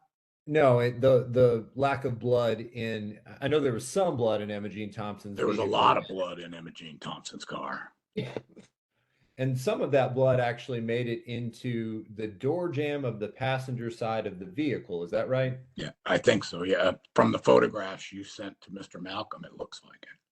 How does that happen if it, let me ask this. All four of her doors were closed and locked when police found her on April 16th, 1993. Is that right? Yes. And the allegation here was that, or the state's theory of the case was that Chappell pulls over Emma Jean Thompson. He reaches in, he shoots her twice in the back of the head. He takes her purse, and then he's off on his way to be seen by Cowder. Is that right? Simplified version, but Yeah, I mean, that's an awfully simplified version, but yes. so how do we think that door got blood underneath where the door would be in the door jamb? Well, at the time, you have to understand blood spatter and blood spatter analysis. When a gun is shot, or particularly when a person is shot in the head and the bullet exits their head, there's a tremendous amount of blood that's sprayed out. Some of it is what's called high velocity blood spatter, which is like an aerosol that can cover areas that it would be like if you sprayed Lysol in your kitchen. You'd have Lysol in all different places. And then you have medium velocity blood spatter, and it's small droplets. So it very well could have been, and I'd have to really examine the photographs, but it could have hit the low part of the door when she was shot and dripped under. And I wish I knew how to work WebEx well enough to bring that photo up. Mr. Malcolm, could I impose on you to bring up the photo of the right front passenger door jamb that was sent to you as in preparation of this hearing? Or I can try to figure it out if you want to give me a few minutes. I think I can track that down. 1 second. While y'all are doing that, Mr. Porter, I want to ask you a couple of questions, just Yes, sir. there's some things I don't understand. You talked several times about something called a North Side investigation, and I just want to know what that was. When Chappell was arrested, the police department experienced a tidal wave of rumors, and some of them involved Chappell, but some of them involved other officers within the Northside precinct. And so people were doing things like, when they got pulled over by a Gwinnett County police officer, they'd raise their hands and say, "Don't shoot me, don't shoot me." So it was causing a lot of tension within the police department. And so Chief White, who was the assistant chief, and Chief Bolden said, we're gonna find every criminal allegation against a police officer and in the Northside precinct, which is where all this occurred, and we're going to track each one down. And that's what became the Northside report. Okay, thank you. One other thing, this is more curiosity than has anything to do with this case, but it was testified to earlier that some sort of a roadblock was set up. Yes, sir. That was the morning of the discovery of the body. The evening of the discovery of the body, from the time frame that we believed the homicide occurred. So we put officers out there between 9:30, and we kept them out there till 10:30 because we wanted to see if there was a sample of people who had been driving the night before, because the 15th was tax day, and the only open post office in Gwinnett County was in North Cross, which is south of Beaufort. So we figured there were a lot of people on the road because they were trying to get their tax returns filed. And so we stopped every car that came on Peachtree Industrial Boulevard. Okay, that's all I wanted to know. Is I couldn't understand. I thought it was the next morning, and I couldn't figure out why there was a roadblock for witnesses. You just thought there might have been people who had ridden by there the night before. Yes, sir. Or who followed the same route every day and may have Going home or coming back from work. And it turned out there were a bunch of people. We got a lot of statements. All right. Are we ready to get to that other evidence? And how much longer have you got, Mr. Rennie, by the way? Yeah, if Mr. Malcolm has that ready for us. Have you got it, Mr. Malcolm? Is that what you're? That's the one. Thank you, Mr. Malcolm. I didn't mean to turn you into my paralegal for this. No, that's proceeding. okay. I've done lesser jobs. Could you just identify that somehow, I mean, is this going to be a petitioner's exhibit? So the record's clear. Yeah, why don't we make it that, we'll make that petitioner's exhibit. I believe I'm on 6. Okay. So, Mr. Porter, this is a photograph you've seen before, is that right? Yes. Well, I've never seen the caption. Yeah, I think that was added just to make clear that that's what we're looking at here. The Probably Mr. Sullivan added. yeah, that's exactly where it came from. The what we're looking at though is a blood droplet on the passenger side door. Is that right? It looks like it's on the inside, I don't know what they call it. It's like when you open the door, that's the step plate. I'd call it a door jam if it were Yeah. an interior door. That's Yes. as good. Now, if that door is closed, though, blood spatter, mist, Lysol type blood spatter, or big droplet blood spatter, it won't go through a closed door, right? Well, yeah, I mean, yes, because when the bullet, she's sitting facing the steering wheel. And when the bullet goes in her left, in her head from the left side, and then exits out the front, you're going to get a spray here, but you're also going to get what's called blowback from here.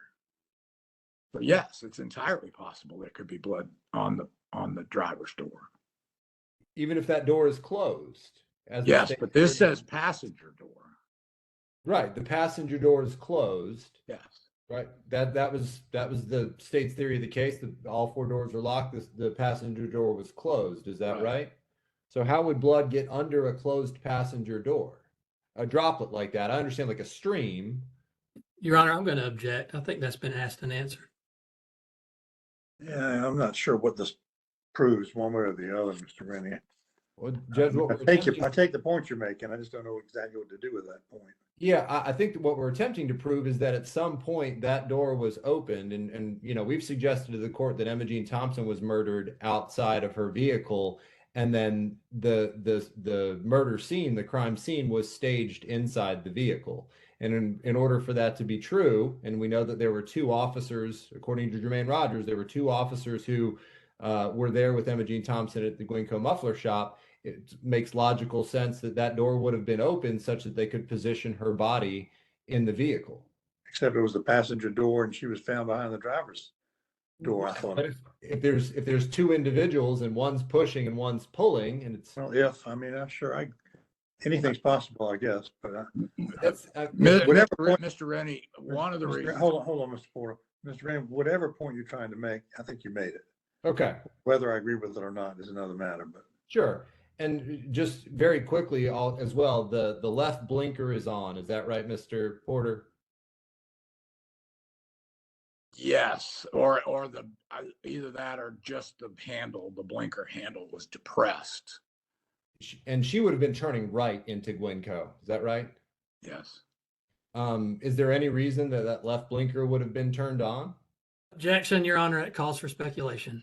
yeah, really, I have to agree with that. Mr. Porter, we can agree that at least part of the crime scene was staged, right? No, there's no agreement on that. That's why I said how many homicide scenes I've been to. It didn't take an expert. That crime scene would be impossible to duplicate. The puncturing of the tire is what I'm referring to. That tire was punctured as After your it- expert right. testified, Right was- after was- she was shot. Yeah, there would have been no reason for that tire to have been punctured. Sure. She's dead in the vehicle at the time. It Yeah, wasn't but in the transcript, the manager of the store testified that when he first walked in, he thought it was somebody who had gotten stranded the night before with a flat tire and that she was asleep in the car. And so he went up and said, "We're going to have to do something about this car." And a customer, well, it was a guy who hung around there and had coffee every morning.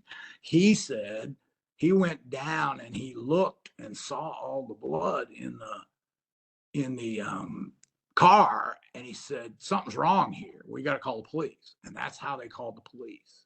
So yeah, he walked just by asking the reason to deflate the tires so you walk by it thinking it's somebody stranded in a car and you'll fix it later. And we could agree, at least that part appears to have been staged. It wasn't a part of the murderer's plan. It wasn't the cause for her pulling over. Oh no, she didn't pull over because of a flat tire. And so, yeah, that's all I mean by staged, is that was meant to communicate somebody who may have been passing by. You would agree with that, right? I have to think about that. Let me be more specific. What you just said is the murderer likely popped that tire, punctured that tire, so that somebody driving by would just think a pedestrian or a motorist had a flat tire. Yes, yeah, I agree with that. It wasn't part of the murder plot. In other words, wasn't part of the development of shooting Emma Jean Thompson. Sure it was. I'm sorry, say it again. Sure it was. Otherwise, how, it's in the middle of the night. How do you dispose of the body? They wanted to be long gone before that body was discovered. So they set it up so that people would drive by and not pay attention to it. Same thing I argued to the jury about. What better than to hide in plain sight, pull over somebody. Nobody looks at traffic stops. When you're driving on the expressway and there's somebody pulled over, you avert your eyes. And that's the perfect hide. And some of the witnesses who do drive by that night drive by as early as 9 o'clock and see just a police officer there. Is that right? I believe so, yes. Actually, it's not until about 9:30 where the first person reports seeing someone, a police vehicle with Emma Jean Thompson's vehicle in Gwynco driveway. Is that right? That sounds about right. All of the initial people who see just the police vehicle see that vehicle pointed towards Peachtree Industrial Boulevard, correct? That sounds right. And then later, when Emma Jean Thompson's vehicle is seen with the police vehicle, the witnesses say that they're both facing away from Peachtree Industrial Boulevard. Is that right? Yes. If the state's theory is that Chappell is sitting there lying in wait for Miss Thompson to proceed down Peachtree Industrial Boulevard on her way to work, that's the state's theory of the case, correct? No. Oh, okay. Where is that wrong? We presented that to the jury for whatever they would make it. Well, our theory was that he wasn't doing his job and he was hiding in the fire station with Stone and Reddy. So at 9 o'clock, we basically agreed he was probably at the fire station. So in your opinion, that's a completely different police car that it pulls in behind Emma Jean Thompson. Emma Jean Thompson was on her way to work, so she turned from her home right and went southbound on Peachtree Industrial Boulevard. Our theory was that's the point that Chappell picked her up and pulled her over. The police car facing out. I don't recall that we even offered an explanation for it. We just put it out there. Okay. You would agree that couldn't have been Mike Chappell in that vehicle According to the evidence that was produced at trial, it couldn't have been him at 9 o'clock. And just briefly, Judge, I'm going to go into the Chappell alibi. I know that we've already gotten some leash here, but I just want to cover it with Mr. Porter. Chappell's alibi was that he was at the fire station at 9:56 when he received the Arden Drive call, right? He testified to that at trial. Right. That was his alibi. I don't remember that he testified to it, but I don't know that he got as specific as 9:56. Yeah, I'm not sure he said the time, but I think his testimony at trial was that he was standing underneath the speaker or had just walked out of the fire station when he received the Arden Drive call. Do you recall that? I don't recall whether he said at trial or that's the story since. Okay. And several of the firefighters there did put him at the fire station until some of them after 10 o'clock, but several around 10 o'clock. Is that right? There were 2, I think, that put him there that late. What happened when we brought out and showed them the TV guide because they all testified that they were looking at a movie Well, on not cable. some of them testified they were watching the weather, right? Sergeant Stone testified. Yeah, they were going back and forth, but they had a movie they were watching, and I showed them that those free TV guides you used to get in your newspaper. Well, you're too young to remember that, but the movie they said they were watching ended at 9:30, and all of them said Chappell left when the movie ended. Well, I argued he left at 9:30. And Judge, I've cited all of this in my brief, so I would just ask the court to review my brief with regard to the witnesses and their testimony. I don't want to try to go through this with Mr. Porter and make sure that he remembers everything from 30 years ago, but the record is cited in my brief, and I would just ask the court Sure. to review that. Of course. And Mr. Porter, if you'd be patient with me for just a minute, I have a tendency to jump around, and so I want to make sure I covered everything I wanted to cover with you. I'm retired. I don't have anything else to do.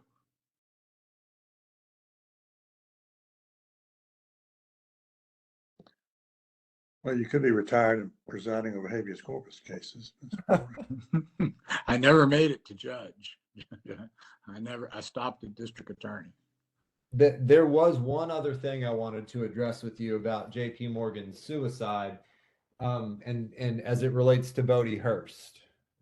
You're familiar with that investigation, right? It was covered by Yes. the Northside Precinct. Yes, sir. Well, and so- there were also independent investigations and prosecutions of Bodie Hearst. And one of the things Bodie Hearst was prosecuted for was destroying the hard drive in J.P. Morgan's power book. Is that right? I don't believe he destroyed it. I believe he reformatted the power book, which would have deleted all the files, and then he physically damaged the computer so that it wouldn't work. But he didn't, when they took the hard drive out and took it to an independent examiner, I don't think he damaged it, but he did damage the computer. And we'll never know what was actually on that damaged computer. Is that right? Well, in 1993, they were certainly not able to recover it. And I'm not sure there's been any attempt since then.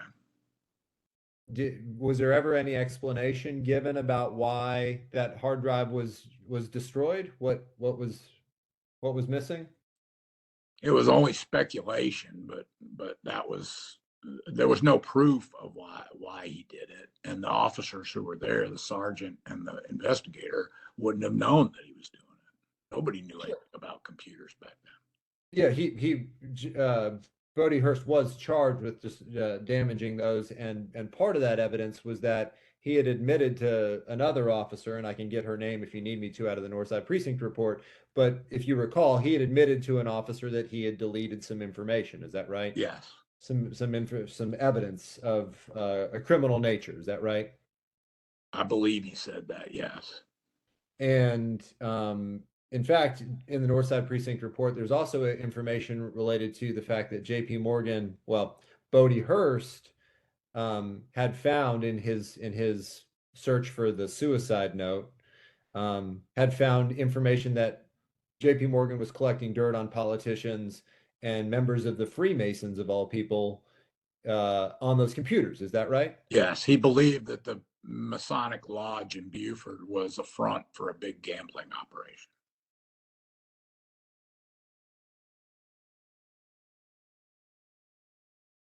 He told several people, because at one point he tried to join them, or he said, "What do you do to join the Masons?" He was going to try to go undercover, I guess. When you say he, who are you referring to? Morgan. And so you don't dispute that there was some illegal activity going on at J.P. Morgan's house. Is that right? I don't think there's enough proof for a criminal case except what Bodie admitted, but it certainly looks suspicious. And there was also a box of 3.5-inch floppy disks at J.P. Morgan's computer room. Remember that? I knew it was missing from the computer room, and that Bodie Hearst was a suspect in stealing it. Yeah, I think the way that goes, if I recall correctly, is They were in photographs that officers had taken of the suicide scene, but no one saw them after Bodie Hurst visited and deleted the hard drive. Is that right? Correct. Okay.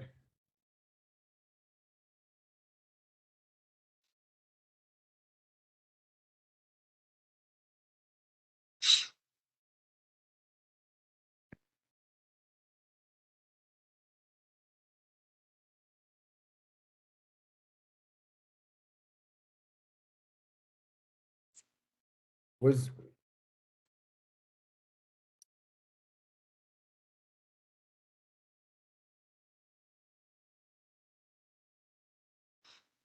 one specific thing I'm looking for, and then I'll rest, Judge.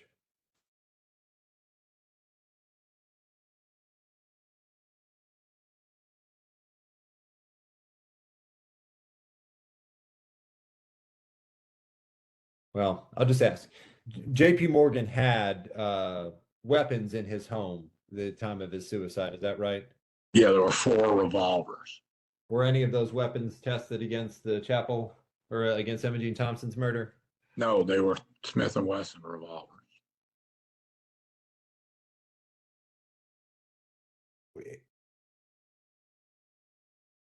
Hmm.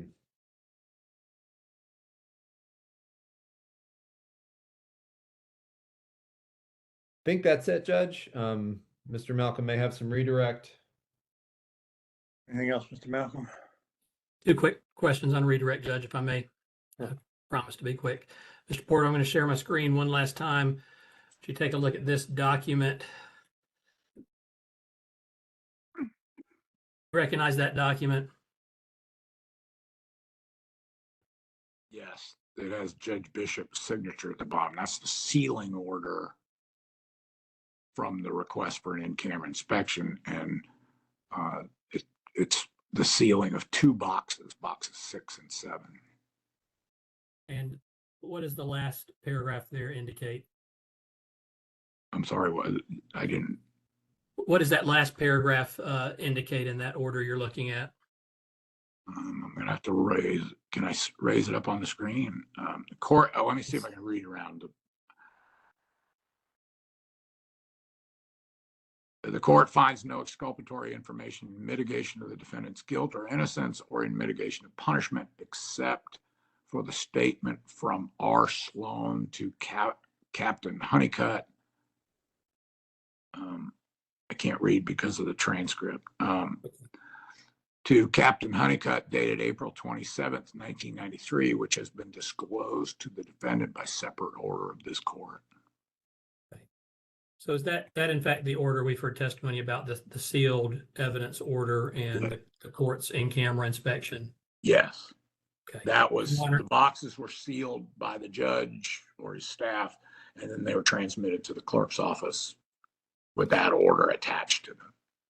And Your Honor, that's in the record. It's actually attached to petitioner's motion to unseal those records from Gwinnett. So Okay. it's already in the record. And I don't have anything further for Mr. Porter. Okay. All right, Mr. Porter, you may be excused. Thank you for being here this morning. Thank you. So Mr. Malcolm. I just sign off. Is that right? I think that's it. Okay. Thank you. Mr. Malcolm, you have documents? Or I do, Your Honor. Pardon me, I didn't catch that last part. any other evidence besides documents? No, Your Honor, just documents, no other witnesses. Okay, you want to lay out what the documents are? Sure. And I've already shared these, I think, in 3 separate shared folders to Your Honor, Ms. Purcell and Mr. Rennie. So everybody should have seen these, but I will make a record. Respondents 22 through 53 are the 32 volumes of the trial transcript. So I just get that out of the way. That's the easiest part. Respondents 1 is an affidavit from Mr. Porter with attachments. I don't know if you want me to lay them all out or you want me to see if Mr. Rennie has objections, however you want me to. Mr. Rennie, you got the submission in the last day or 2 from Mr. Malcolm, did you not? I did, Your Honor. Do you have any objection to those documents? I don't see any grounds to object on the admissibility of those documents. All right, so just for the record, Mr. Malcolm, why don't you just call out what they are quickly so we can have it in the record? Sure, and I'll get them to the court reporter when we're done today. Our respondents one is Mr. Porter's affidavit with attachments. I think there are 5 separate attachments to that affidavit. Respondents two is an affidavit from Investigator Lemos with the Gwinnett DA's office. It's simply laying a foundation for the 94 interview of Mr. Rogers, where it came from.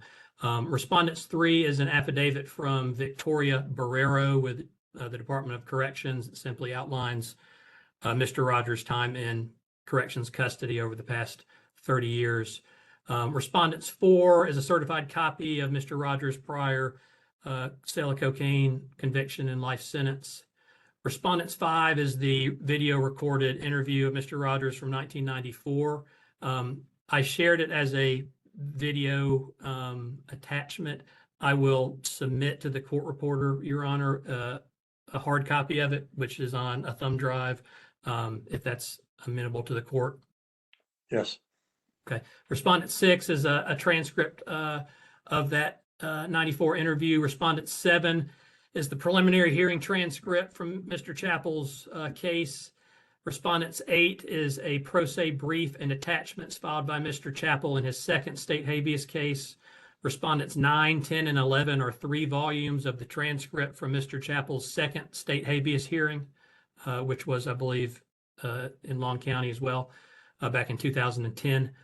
Respondents 12 is a order from the Gwinnett County Trial Court denying an extraordinary motion for new trial.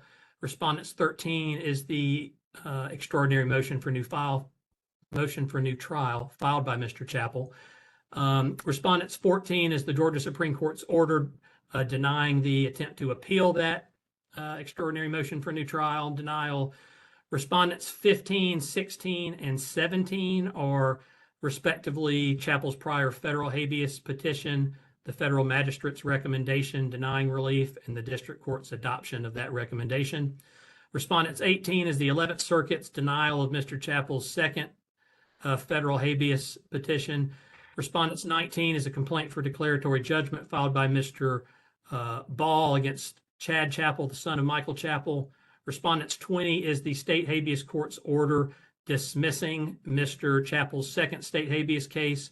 And respondents 21 is the Georgia Supreme Court's CPC denial in that second state habeas case. And as I said previously, 22 through 53 are the 32 volumes of the entire jury trial transcript from 1995, Your Honor.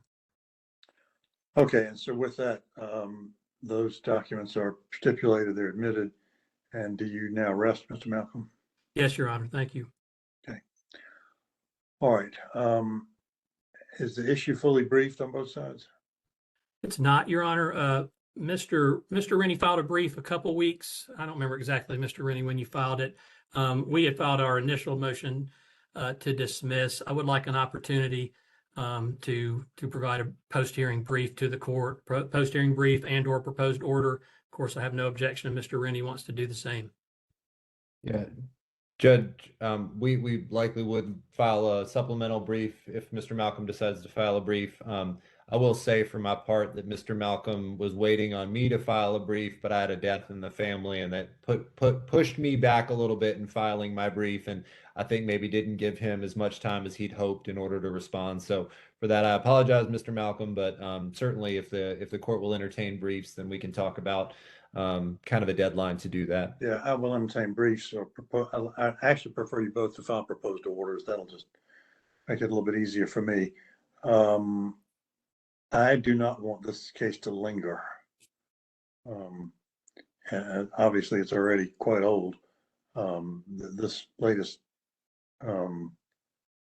petition is now almost a couple of years old. So I want to move this along. I mean, we got a very heavy habeas calendar in the Atlantic Circuit, but this is probably the oldest case or the oldest conviction that relief is being sought for. So I don't want it to linger.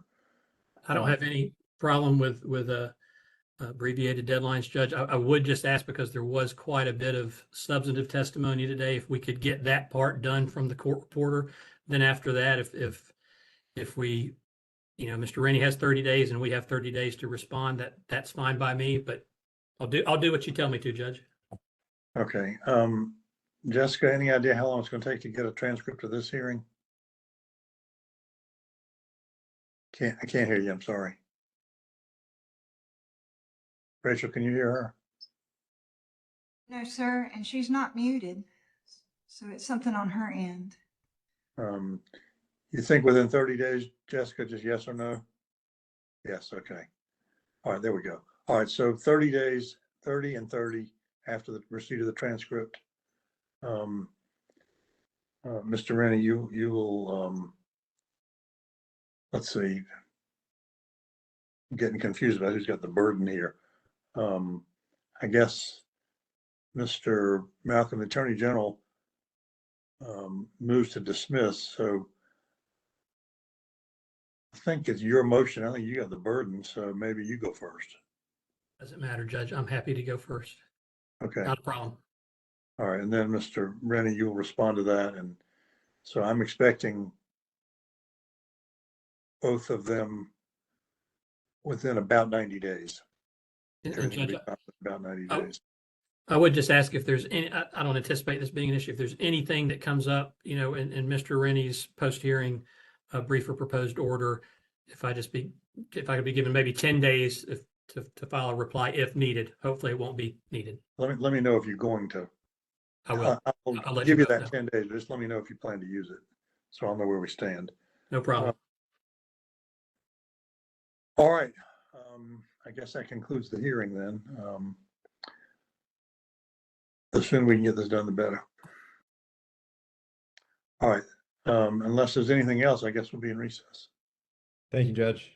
Thank you, Your Honor. Thank you, Okay. Mr. Malcolm.